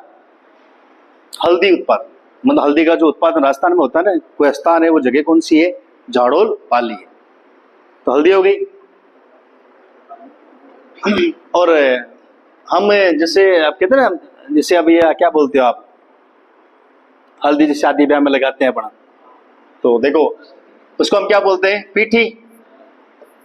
स्थानीय भाषा में पीठी बोलते हैं। और पीठी बनती कैसे है भाई? हमारे घर में देखो, ये चीज जो है ना हमारी कल्चर में देखेंगे भाई, जो भी कल्चर हमारी आज से 4-5 पीढ़ी पहले वाली है, आज की नहीं है, वो 4-5 जो हमारे पहले जा चुकी है, उसकी हमें पूछ रहा कल्चर। तो हमारे उस समय क्या था? तेल हमारे घर पे मिल ही जाता था, ठीक है, हल्दी हमारे पास थी, और उसके बाद क्या? जौ का आटा। भाई जौ का आटा ही खाते थे पहले हम। और तो हरित क्रांति के बाद थोड़ा गेहूं, अपना गेहूं चावल ये चालू हुआ। ये पहले जौ के आटे खाते थे, ठीक। तो तेल, हल्दी, जौ, इन तीनों को मिश्रण करते थे और लाटा लाटी को क्या करते थे, चमकाते थे। क्यों चमकाते थे? क्योंकि हमारे पास उससे मुख्य व्यवसाय क्या, कृषि और खेती करते। तो खेती करते सारे आदमी कैसे हो गए, काले। अब काले हो गए तो उसको क्या चमकाना पड़ेगा।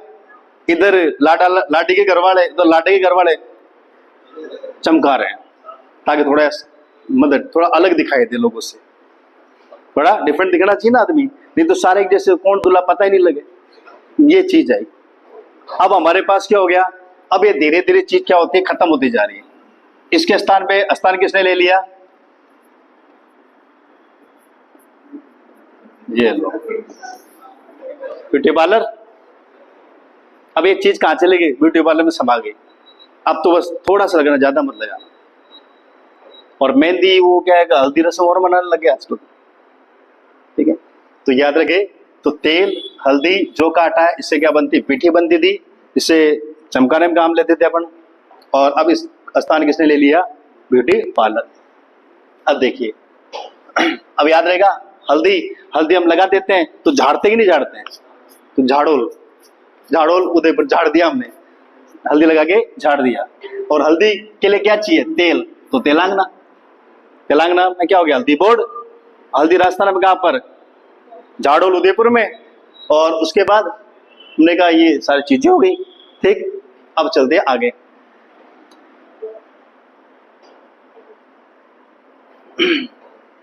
राष्ट्रीय डाक विभाग, कौन सा विभाग है हमारा, डाक विभाग है, राष्ट्रीय डाक विभाग है, के द्वारा शुरू किया गया डीजी पिन यानी डिजिटल एड्रेस मतलब घर का पता। मतलब ये ऐसा 10 डिजिट का आया, 10 डिजिट है जो हमारा क्या है, डीजी पिन है। तो ये डाक विभाग है, उसकी ओर से चलाएगी स्कीम है डिजिटल एड्रेस पता लगाना, जो हमारा परंपरागत जो है उसको डिजिटल करना, ताकि सुविधा फटाफट जल्दी पहुंच सके आपके पास। अब देखिए, यहाँ पर कई अंक हमसे हमारे आसपास में पॉकेट में भी रहते हैं। जैसे आपका आधार कार्ड है, कितने अंकों का है आधार कार्ड, 12 अंकों का है। ये लो, आधार कार्ड हमारा 12 अंकों का है। कई बार पूछ लेता, फिर हमारा आधार कार्ड निकाल देखते हैं, वो तो ठीक है, आधार कार्ड अलाउ कर लेते हैं, ले दिख जाता है, ना हो तो पता नहीं लोगों को। फिर 14 अंकों का क्या है हमारा, नहीं पता है, आभा आईडी। ये हमारी स्वास्थ्य विभाग है, उसकी ओर से चलाएगी स्कीम में, पिछले साल चलाई थी हमने 24 में। तो इसमें क्या था, जो भी हमारे मेडिकल से जुड़ी हुई है, आपने कहां पर्ची कटाई, कहां से दवाई ली, उसका पूरा डाटा एक प्रकार से इसमें इस आईडी में समाहित हो जाता है। इसी तरह 11 नंबर के क्या है भाई, गाड़ी। 11 नंबर का क्या है, क्या बनता हमारा, एक तो जन आधार कार्ड। हमारा जन आधार कार्ड होता ही नहीं, उसमें कितने डिजिट होते हैं, 11। और 11वां क्या है, व्यक्तिगत पहचान, यही है। तो जन आधार कार्ड हो गया 11, कितने अंकों का, 11 अंकों का। इसी तरह अब एक योजना चली थी एग्रीस्टेक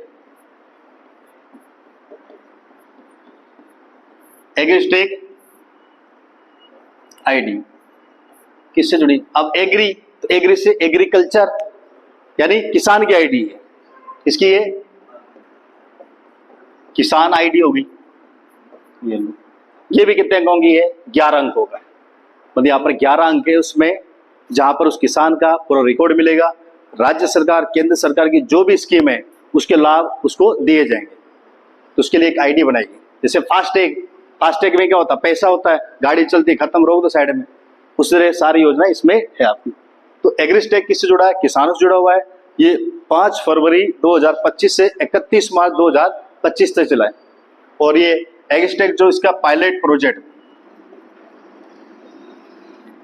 प्रोजेक्ट पे शुरुआत कहां से की गई थी, सीकर। पायलट प्रोजेक्ट पे कहां से लाया गया प्रोग्राम, सीकर चलाया गया था। जहाँ पर ऐसा कैंप लगाया गया, किसान को बुलाया गया और आईडी बनाई गई कि आपको जो भी सरकार की, केंद्र चाहे राज्य सरकार की सभी योजनाओं का लाभ दिया जाएगा। अब आपसे पूछे 12 अंकों का तो क्या है, आधार कार्ड है हमारा। 14 अंकों क्या है, आभा आईडी है जो स्वास्थ्य विभाग ने जारी की है। उसमें हमारी मेडिकल रिपोर्ट सारी एक रिकॉर्ड मिल जाएगा। जिस तरह आप 12 अंकों का एक और चीज है, आप देखो स्कूलों में चल रहा है, यूनिक आईडी चल रही है बच्चों की, तो यूनिक आईडी भी है आपकी। याद नहीं आ रहा उसको क्या बोला था उसने, जहां पर बच्चे हैं ना, स्कूली बच्चे हैं या कॉलेज के हो, उन सब के लिए एक आईडी बनाई जा रही है। याद आ रहा किसी को, क्या नाम है? नहीं यार, ये देखना है इसको, ठीक है। तो वो भी उसमें क्या, 12 अंक है उसमें भी,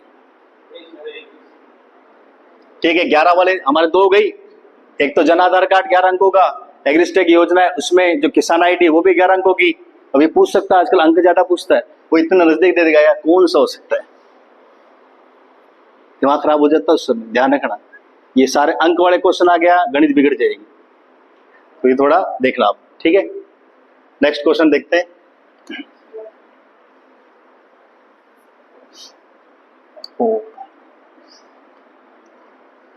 देखो हाल ही में कौन कौन से देश के नागरिक है, भारतीय लेखिका राइटर है जिन्हें अंतर्राष्ट्रीय, कौन सा, अंतर्राष्ट्रीय बुकर पुरस्कार 2025 प्रदान किया गया। तो आपके सामने 4 ऑप्शन है, ठीक है, तो 4 में एक छांटना पड़ेगा। अब भारतीय जैसा कोई नाम दिखता है, मिलता जुलता सा, एक तो ज्योति जिंदल, हाँ यार नाम सुने सुने लगते हैं। फिर बानू मुश्ताक, मुस्लिम नेम है तो यार हो सकता है इंडिया भी। अपोला, ये सुजाता, ये है ही नहीं इंडिया में ऐसा नाम। फिर ये क्रिस्टी कॉन्वेंट्री, ये हो ही नहीं सकते। तो ऐसे भी हम कुछ ऑप्शन छाट सकते हैं। तो ये अब बचे हमारे पास कौन सा, ये 1 और 2 बचे। और राइटरों के नाम ऐसे कभी कम ही मिलते हैं, अब वो अटपटे मिलेंगे, ठीक है। तो इसका राइट आंसर क्या है, बानू मुश्ताक।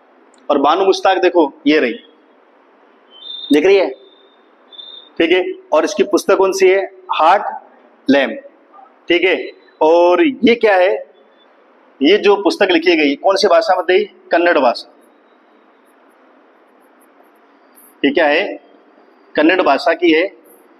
ये पहली पुस्तक है, मतलब कन्नड़ भाषा की, मतलब भारतीय, देखे कन्नड़ भाषा जो लैंग्वेज है उसकी ऐसी पहली पुस्तक जिसे अंतर्राष्ट्रीय स्तर पे बुकर पुरस्कार दिया गया। और ये क्या है, इसका अंग्रेजी में अनुवाद किया। और अंग्रेजी में अनुवाद किसने किया, बान मुश्ताक, उसने क्या किया, इसका अंग्रेजी में अनुवाद किया है। और वास्तविक इसका नाम क्या था, हार्ट लैम्प। तो ये कन्नड़ भाषा की पुस्तक है जिसका अंग्रेजी में अनुवाद किया गया बाद में, ठीक है। किसने किया था, तो बान मुश्ताक ने किया। और किताब का नाम क्या है, हार्ट लैम्प, ठीक। तो हमारा मुश्ताक हो गया। दूसरा प्रश्न, जैसे ऑप्शन देखे अपन, तो क्रिस्टिन कॉन्वेंट्री, ठीक है। तो इसको तो याद कैसे कर सकते हैं, याद रख सकते हैं। अब इसको जो बानू लिखा है इसको बाबू कर लो, बाबू मुश्ताक, बाबू मुशरा है, ऐसे बोलते हैं कई बार, फिल्मी डायलॉग नहीं आते। तो बाबू से, तो आप बाबू है, बाबू का दिल टूट गया, heart lamp, heart lamp, lamp बुझ गया बाबू का। ऐसे याद कर सकते हैं आप, याद रखना चाहो, ये मेरा तरीका, मैं ऐसे याद रखता हूँ। बाबू का क्या है, हार्ट खत्म हो गया, लैम्प बुझ गया, बाबू मुश्ताक, बाबू मुशरा है। अब आता हमारे कौन सा है, ये क्रिस्टी कॉन्वेंट्री। तो देखो ये रही, क्या लिखा है, इंटरनेशनल ओलंपिक, जो हमारा ओलंपिक संघ है, कौन सा आपका ओलंपिक संघ है, उसकी पहली महिला है। जो अंतर्राष्ट्रीय ओलंपिक संघ है उसकी प्रथम महिला अध्यक्ष कौन है, याद करना पड़ेगा ऐसा नाम, टेढ़ा मेढ़ा भी। वो एग्जामिनर तो ये सोच रहा है इसको फेल कैसे करना है मेरे को, ये टारगेट लेके बैठा हुआ है और ऐसे ढूंढ ढूंढ के लाएगा नाम, ठीक है। तो याद रखना, क्रिस्टी कॉन्वेंट्री क्या है, ओलंपिक संघ की पहली महिला अध्यक्ष है और अफ्रीका महाद्वीप की पहली, अफ्रीका महाद्वीप की भी पहली है हमारी। और ओलंपिक क्या है? खेल प्रतियोगिता हमारी। विश्व की सबसे बड़ी खेल प्रतियोगिता कौन सी है? ओलंपिक। ठीक। इसी तरह ओपला सुजाता, ये देख लो आपको दिख रही है, कहाँ की है? तो थाईलैंड की है आपकी। कहाँ की है? थाईलैंड की। ठीक है। और क्या है? मिस वर्ल्ड होगी। तो मिस वर्ल्ड कौन सी है हमारी?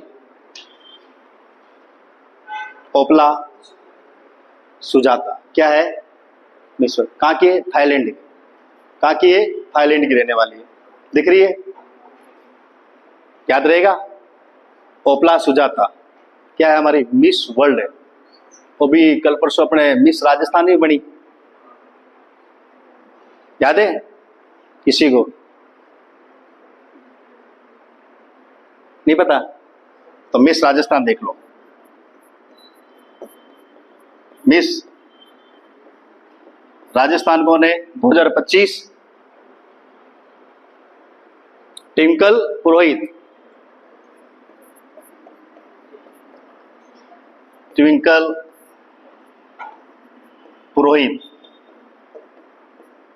हमने ट्विंकल खन्ना नहीं हीरोइन थी, उसको याद रख लो भाई। मिस राजस्थान किसको बनाया? ट्विंकल खन्ना को बनाया गया। अपने को नाम पकड़ना है बस। ऑप्शन दिखा राइट हो जाना चाहिए प्रश्न। ऑप्शन दिखे प्रश्न राइट हो जाना चाहिए। और मैंने कहा हर चीज लॉजिक से याद होती है। अपन चीजें रटेंगे ना, miss Rajasthan, miss World, miss universe, सब आपस में एक हो जाती है। तो याद रखने हाँ भाई, राजस्थान वाली तो क्या बनेगी? मिस राजस्थान बनी कौन? ट्विंकल। ठीक। और मिस वर्ल्ड कौन है? सुजाता। सुजी हुई औरत है, वो क्या बन गई? क्या बनी? मिस वर्ल्ड बन गई। ऐसे याद रखें। ठीक है। अब ये ज्योति जिंदल के एक टीचर है जिनको मालती ज्ञानपीठ पुरस्कार दिया गया। अजीब सा नाम है, देखो एक नया पुरस्कार दिख रहा है। कौन सा है? मालती ज्ञान पीठ पुरस्कार 2025। अब ज्ञानपीठ पुरस्कार तो पढ़ा था, उसी टाइम में एक पुरस्कार ये भी देते हैं। जैसे अभी ने हमारे किसको दिया गया? अभी देखो राम भद्राचार्य है, उनको दिया गया। और साथ में गुलजार, इन दो को क्या दिया हमने? ज्ञानपीठ पुरस्कार दिया। ठीक है। तो साथ उसी टाइम मैडम को बुला लिया कि आप भी ले जाओ। कौन सा? मालती ज्ञानपीठ पुरस्कार। अब ये प्रश्न आ जाए, मालती ज्ञानपीठ पुरस्कार हाल ही में किसे दिया गया? भाई साहब राम भद्राचार्य, गुलजार अली, वो कौन सा विनोद कुमार, ऑप्शन में महिला ही आ जाए। पता ही नहीं, किस पुरस्कार ही नहीं पता हमें तो याद रखना ये पुरस्कार भी है। जिस समय ज्ञानपीठ पुरस्कार दे रहे उसी टाइम ये पुरस्कार भी दिया जाता है। तो मालती ज्ञानपीठ पुरस्कार किसे दिया गया? ज्योति जिंदल। ओपला सुजाता को क्या दिया हमने? Miss World. Miss Rajasthan Twinkle Purohit. Banu Mushtaq को क्या दिया? अंतर्राष्ट्रीय बुकर पुरस्कार। किस पुस्तक के लिए? हार्ट लैम्प के लिए। इसका किस भाषा में थी? मूलतः कन्नड़ भाषा। तो कन्नड़ भाषा के लिए पहली बार मिला है। और इसका अंग्रेजी अनुवाद किसने किया? तो बानू मुश्ताक। नहीं यार, इसका क्या? दीप तिस्ता ऐसा कुछ नाम है, उसने किया है इसका। ठीक है। फिर हमने कहा ये क्रिस्टी कॉवेंट्री कौन है? तो हमने अंतर्राष्ट्रीय ओलंपिक संघ की पहली महिला अध्यक्ष, तो अभी हाल ही में बनी है आपको। तो याद रहेंगे 4 ऑप्शन। चले आगे।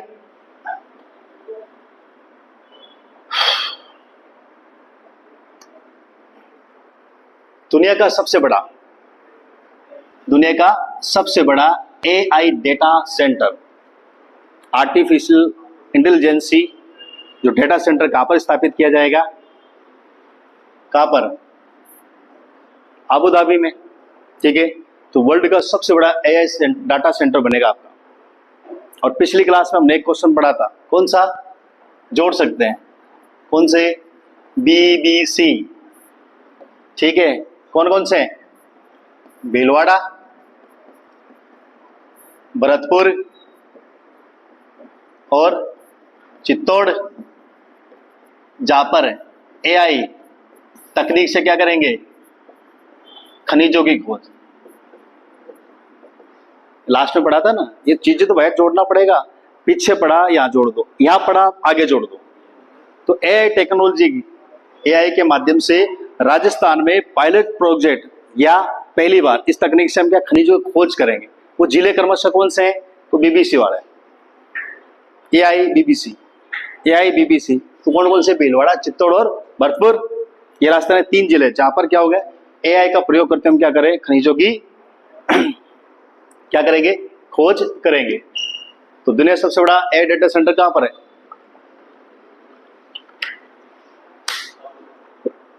Abu Dhabi. ठीक, अब भी इतना ठीक है, ये जो ब्रिक्स होता है उसका सदस्य राष्ट्र बन गया, और ब्रिक्स का हाल ही में आयोजन कहां पर हुआ? ब्राजील। ब्रिक्स का हाल ही में आयोजन कहां पर हुआ? ब्राजील में। और ब्रिक्स का 10वां सदस्य देश कौन सा है? वियतनाम। ये करंट का थोड़ा ध्यान रखना।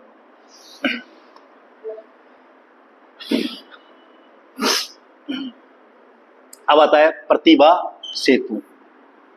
ये क्या हमारा एक पोर्टल है, प्रतिभा सेतु पोर्टल हो गया। किससे जुड़ा हुआ है? आजकल हमारे आते हैं प्रश्न, ये भी आते हैं, पोर्टल बताइए कौन सा है? यूपीएससी से जुड़ा हुआ है, आरपीसी से, राष्ट्रीय सड़क परिवहन से, RSSB। किससे जुड़ा हुआ है? इससे जुड़ा है यूपीएससी। प्रतिभा सेतु एक पोर्टल है, जो लड़के लड़कियां यूपीएससी की तैयारी करते हैं, IAS, IPS, IFS के लिए तैयारी करते हैं, लेकिन काफी प्रयास करते सफल नहीं होते हैं, ऐसे लोगों के लिए बनाया गया कि वो लोग वहां जाकर क्या कर सकते हैं, रोजगार प्राप्ति कर सकते हैं। भाई टैलेंटेड, नॉलेज तो बहुत हो जाता है उनको, तो करे क्या? तो सरकार ने एक लॉन्च किया, कौन सा? प्रतिभा सेतु पोर्टल। का संबंध किससे है? और मैं कह रहा हूं ये एग्जाम में आते हैं, और ऐसे आते हैं कि प्रतिभा खत्म हो जाती है अंदर की। ठीक है, तो प्रतिभा सेतु पोर्टल हो गया। तो पिछली क्लास में एक पोर्टल और पढ़ा था, कौन सा? संगम। संगम पढ़ा था, नहीं पढ़ा? संगम पोर्टल किससे जुड़ा हुआ था? योग। किससे हो गया? योग से। तो राजस्थान सरकार ने जब हमारे यहाँ पर योग दिवस मनाया गया था जैसलमेर के अंदर, उस समय संगम पोर्टल लॉन्च किया। सब इकट्ठे हो जाओ, संगम यानी एक साथ रहेंगे। ठीक है, तो योग के अंदर, योग से जुड़ा हुआ पोर्टल कौन सा है? संगम पोर्टल है। क्या करना है? याद रहेगा, यूपीएससी किससे जुड़ा हुआ है? यूपीएससी से जुड़ा हुआ है। और ये किससे जुड़ा हुआ है? योग से जुड़ा हुआ। ठीक, और योग नीति भी पढ़ा था। योग नीति जारी करने वाला पहला राज्य कौन सा था भारत का? उत्तराखंड। योग नीति जारी करने वाला भारत का पहला राज्य कौन सा है? उत्तराखंड। और योग से जुड़ा हमारा पोर्टल कौन सा है? संगम पोर्टल।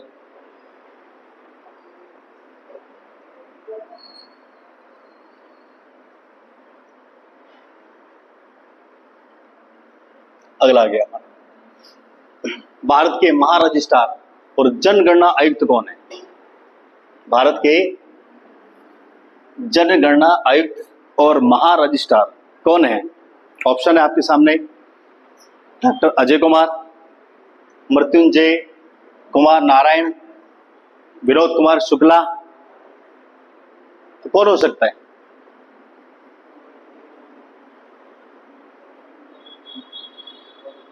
कौन है?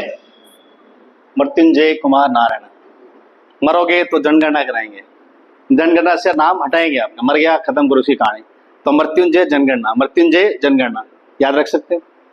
फिर वो ये डॉक्टर अजय कुमार कौन सा? अपने यूपीएससी का आदमी, यूपीएससी का अध्यक्ष कौन है वर्तमान में? कौन है ये? और कौन सा लॉन्च किया? प्रतिभा, जिसमें प्रतिभा होती है। ठीक है, उसके लिए कौन सा? प्रतिभा पोर्टल हो गया। और अजय कुमार क्या हो गया? यूपीएससी का अध्यक्ष हो गया। विनोद कुमार शुक्ला है, इसको हम क्या है कि गुणसटवा, कौन सा? इसको क्या दिलाएंगे? ज्ञानपीठ पुरस्कार दिलाएंगे। घोषणा कर दी कि भाई गुणसटवा ज्ञानपीठ पुरस्कार किसे दिया जाएगा? विनोद कुमार शुक्ला को देंगे। और ये क्या हो गया? हमारे यूपीएससी के अध्यक्ष हो गए। और जनगणना आयुक्त कौन है हमारे? मृत्युंजय कुमार नारायण। नारायण भगवान के पास गए, नारायण। तो मृत्युंजय याद रखना, जनगणना।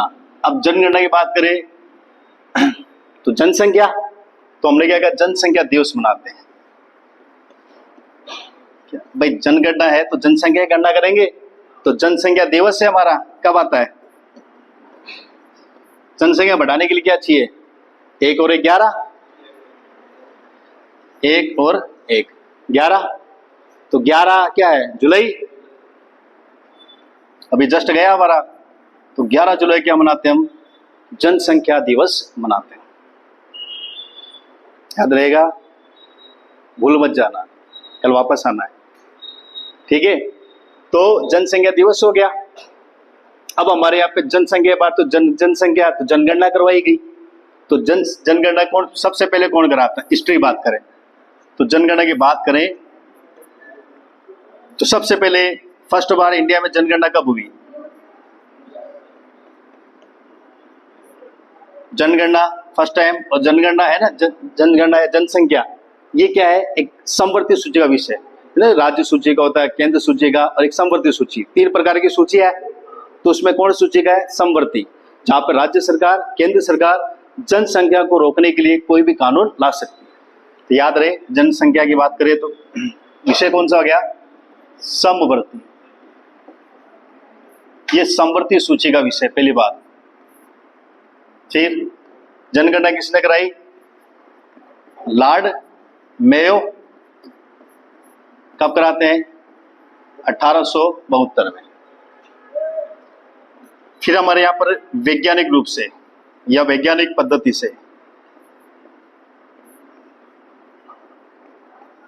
से कराने वाला व्यक्ति लॉर्ड रिपन, जो काफी उदार था, जिसने भारत के अंदर पंचायत राज का मसौदा तैयार करता है, मैग्ना कार्टा कहते हैं जिसे। कब? 1881 में। तो वैज्ञानिक रूप से जनगणना किसने कराई?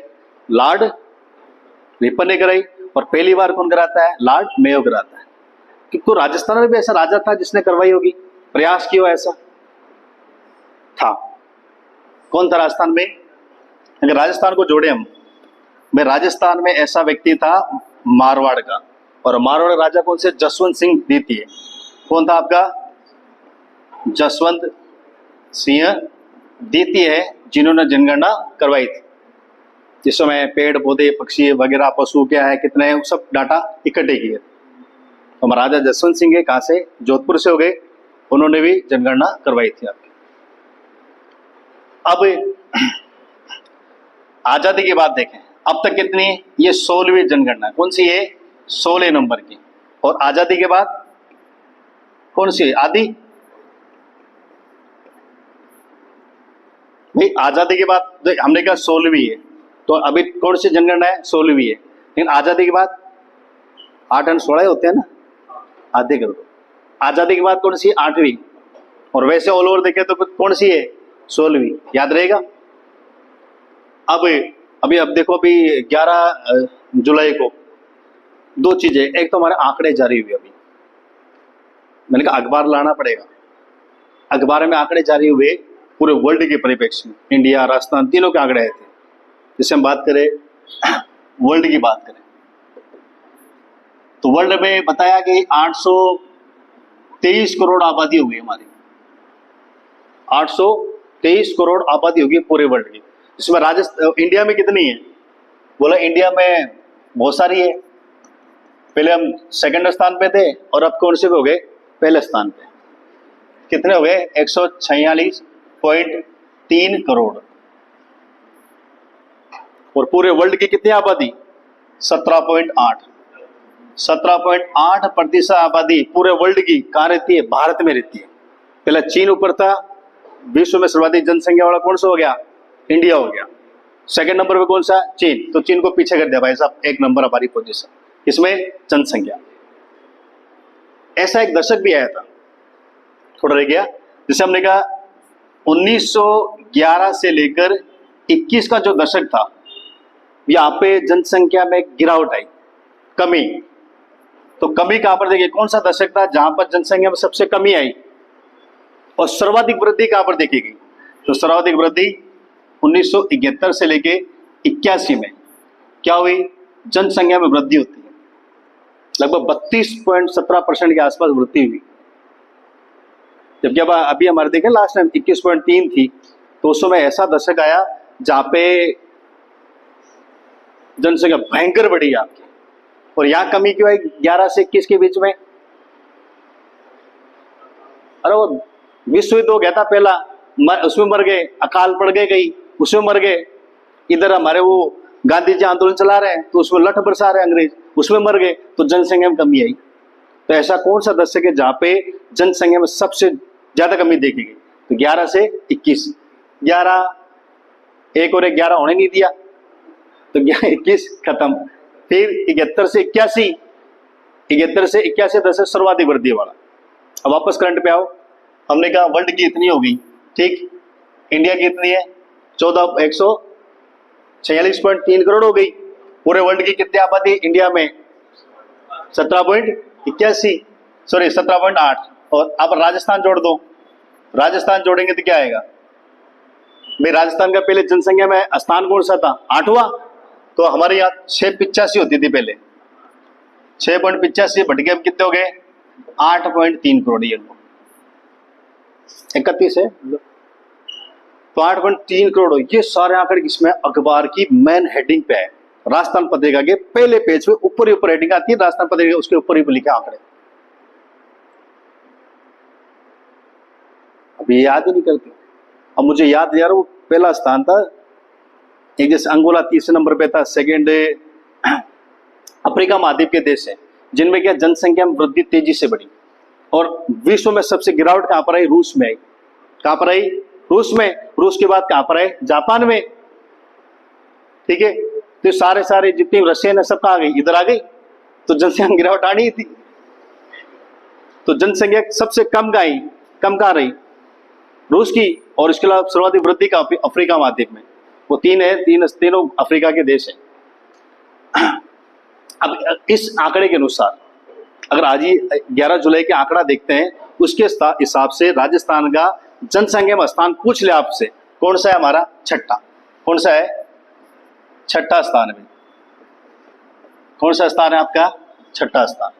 वर्ल्ड में 823, इंडिया में 146, नीचे 8.1। ठीक है, ये हमारी जनसंख्या हो गई। तो जनगणना आयोग तो हो गया। हमने कहा कौन सा है? जनसंख्या दिवस मनाते हैं, कब मनाते हैं? 11 जुलाई को मनाते हैं। फिर विषय कैसा है? तो समवर्ती सूची का विषय हमारा, कैसा विषय आपका? समवर्ती सूची का हो गया। फिर हमने कहा इस पे कि भाई आपका कौन सा जनगणना सबसे पहले किसने कराई? लॉर्ड मेयो ने कराई। कब? 1872 में। फिर वैज्ञानिक पद्धति से कराने वाला व्यक्ति कौन है? Lord Mayo. कब करा था? 1881 में, जिसने पंचायत राज का मैग्ना कार्टा भी जारी किया था। राजस्थान में कराने वाला व्यक्ति कौन है? जसवंत सिंह द्वितीय। ये भी 1881 के आसपास जनगणना कराते हैं। फिर हमने कहा ऐसा कौन सा दशक था जहां पे सबसे ज्यादा गिरावट आई? तो कौन सा था? 1911 से 21 वाला। और वृद्धि दर वाला कौन सा था? 1971 से 81। फिर कौन सी जनगणना होगी? 16वीं। और आजादी के बाद कौन सी है? 8वीं। ऑल ओवर तो 16वीं, अगर आजादी के बाद पूछ ले तो 8वीं। 16 का आधा हो गया। फिर ये हो गया। ठीक, चलिए अगला क्वेश्चन। लेट हो रहे? कितना टाइम हो गया? अरे चलो फटाफट निपटाते हैं। Vishwakarma skill institute, Vishwakarma skill institute है, उसकी स्थापना कहाँ की जा रही है? तो कहां पर की गई? कोटा। कहां पर? कोटा में। तो कोटा में क्या हो गया हमारा? विश्वकर्मा स्किल इंस्टीट्यूट है आपकी, उसकी स्थापना हो रही है। कहां पर? कोटा के अंदर। ठीक, अब एक कुछ और देख लेते हैं। जैसे बजट की बात करें, बजट में कोटा को और चीज भी दी। एक तो हमने कहा ये कह दिया कि भाई ये देंगे आपको, दे दिया हमने। इसकी कीमत कितनी? लगभग 150 करोड़। 150 करोड़ की लागत से बनेगा आपका। 150 करोड़ की लागत से हम क्या बनाएंगे? यहाँ पर कैंसर यूनिट बनाएंगे। कौन सी? Cancer unit. ये भी 150 करोड़ की लागत से, और ये भी 150 करोड़ की लागत से। कहाँ बनेंगे? कोटा में बनेंगे। बजट में और क्या कहा गया? और इन्होंने कहा बजट में भी कोटा में और क्या बनाएंगे? Toy park. क्या बनाएंगे? Toy park. ये भी बजट में कहा। खिलौना पार्क। कहाँ बनाएंगे? यहीं पर। और बजट में ये भी कहा गया था कि हम बर्तन बैंक भी कहाँ बनाएंगे? बर्तन बैंक भी कहाँ बनेगा? कोटा में। और इससे पहले एक वैन भी चली थी, कौन सी? Passport van. वो भी कहां से ली? कोटा से।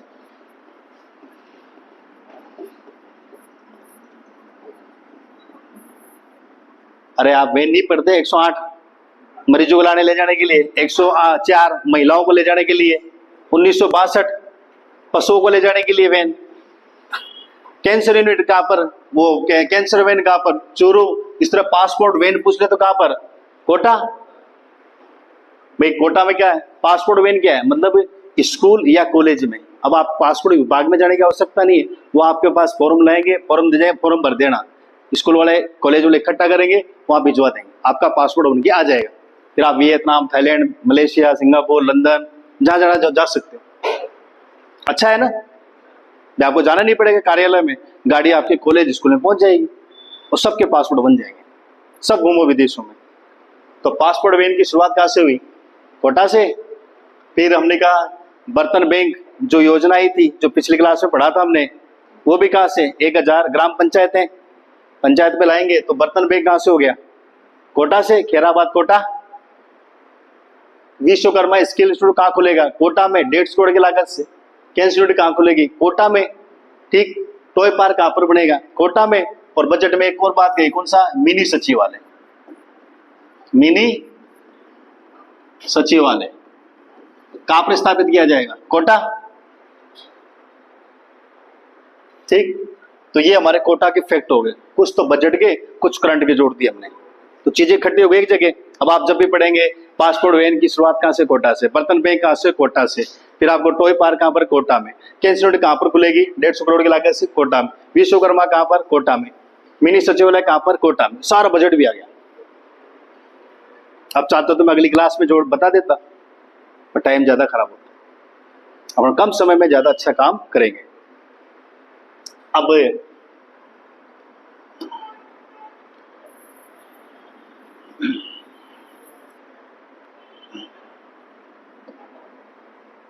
ठीक है, तो अब एक ये मिर्जे वाला है, तो मिर्जे वाला गंगानगर पड़ता है आपका, तो यहाँ पर सैनिक स्कूल खुलेगा। क्या खुलेगा आपका? सैनिक स्कूल।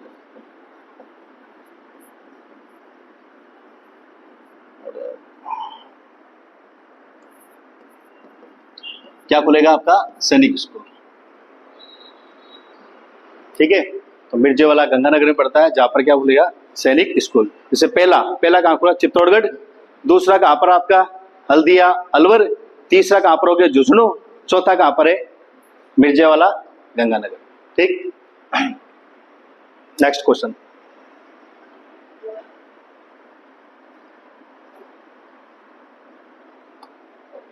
देखो 18 जून 2025 को प्रदेश की पहली सोलर लिफ्ट सिंचाई परियोजना, राजस्थान की पहली सोलर लिफ्ट सिंचाई परियोजना है, ये कहां से स्टार्ट की गई?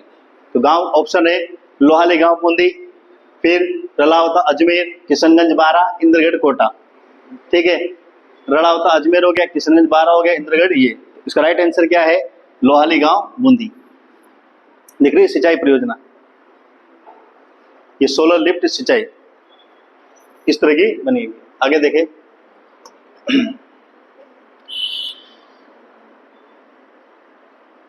प्रश्न है राजस्थान के किन जिलों का समूह प्रधानमंत्री कृषि सिंचाई परियोजना, कौन सी है? प्रधानमंत्री कृषि सिंचाई योजना। प्रधानमंत्री कृषि सिंचाई योजना के तहत हर खेत को पानी अभियान के लिए चुना गया। प्रश्न क्या है? किन जिलों का समूह है जहां पर प्रधानमंत्री कृषि सिंचाई योजना के तहत हर खेत को पानी अभियान के लिए चुना गया? ठीक, तो प्रश्न पहला तो ये बन गया कि प्रधानमंत्री कृषि सिंचाई योजना नाम आ रहा है तो केंद्र सरकार की है, और जहां केंद्र सरकार है कि वहां अनुपात क्या आ जाएगा? 60:40 ये अनुपात रहता है। तो केंद्र सरकार की योजना है, कब चली? तो 2015 में। और 15 में क्या वित्तीय वर्ष आता है?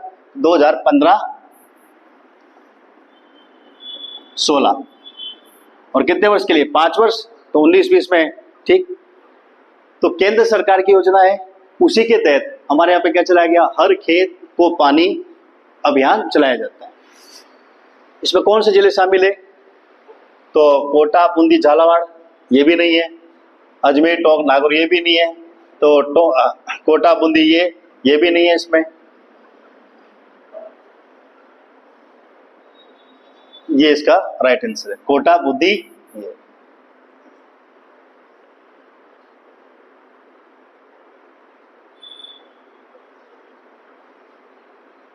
ठीक है, ये आपका आंसर हो गया।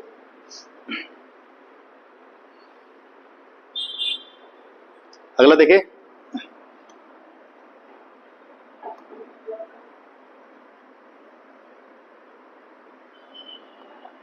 भारत की नई जनगणना 2027 में कितने चरणों में की जाएगी? तो उसका राइट आंसर आपको कितना है? 2। फैक्चुअल क्वेश्चन है और इससे जुड़े पुराने फैक्ट पीछे आगे। अगला क्वेश्चन, राष्ट्रीय ई शासन पुरस्कार 2025 में स्वर्ण पुरस्कार किस ग्राम पंचायत को मिला है? फैक्चुअल क्वेश्चन है, तो ये रोहिणी महाराष्ट्र को मिला है।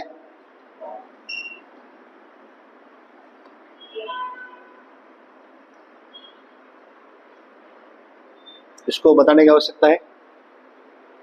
ये आपके अंदर ये राजस्थान में जो भी केंद्र अनुसंधान केंद्र है उसको आप यहाँ से पढ़ सकते हैं आराम से, आपकी स्लाइड में मिल जाएगा। आप चाहो तो उसको नोट कर लो और हो सके तो हम आपको इसकी पीडीएफ भी डाल देंगे, तो आप पीडीएफ निकाल लेना और पढ़ लेना। ठीक,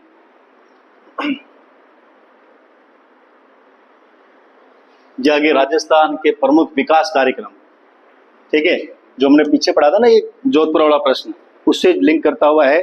तो राजस्थान सरकार ने जो भी या केंद्र सरकार के जो भी कार्यक्रम है मरुस्थल प्रसार को रोकने के लिए या अरावली का जो ह्रास है उसको रोकने के लिए जो भी कोई कार्यक्रम चलाया है, ठीक है, वो सारे इसमें आपको मिल जाएंगे। जैसे जनजातीय क्षेत्रीय विकास कार्यक्रम कब चला? 92-93 के अंदर।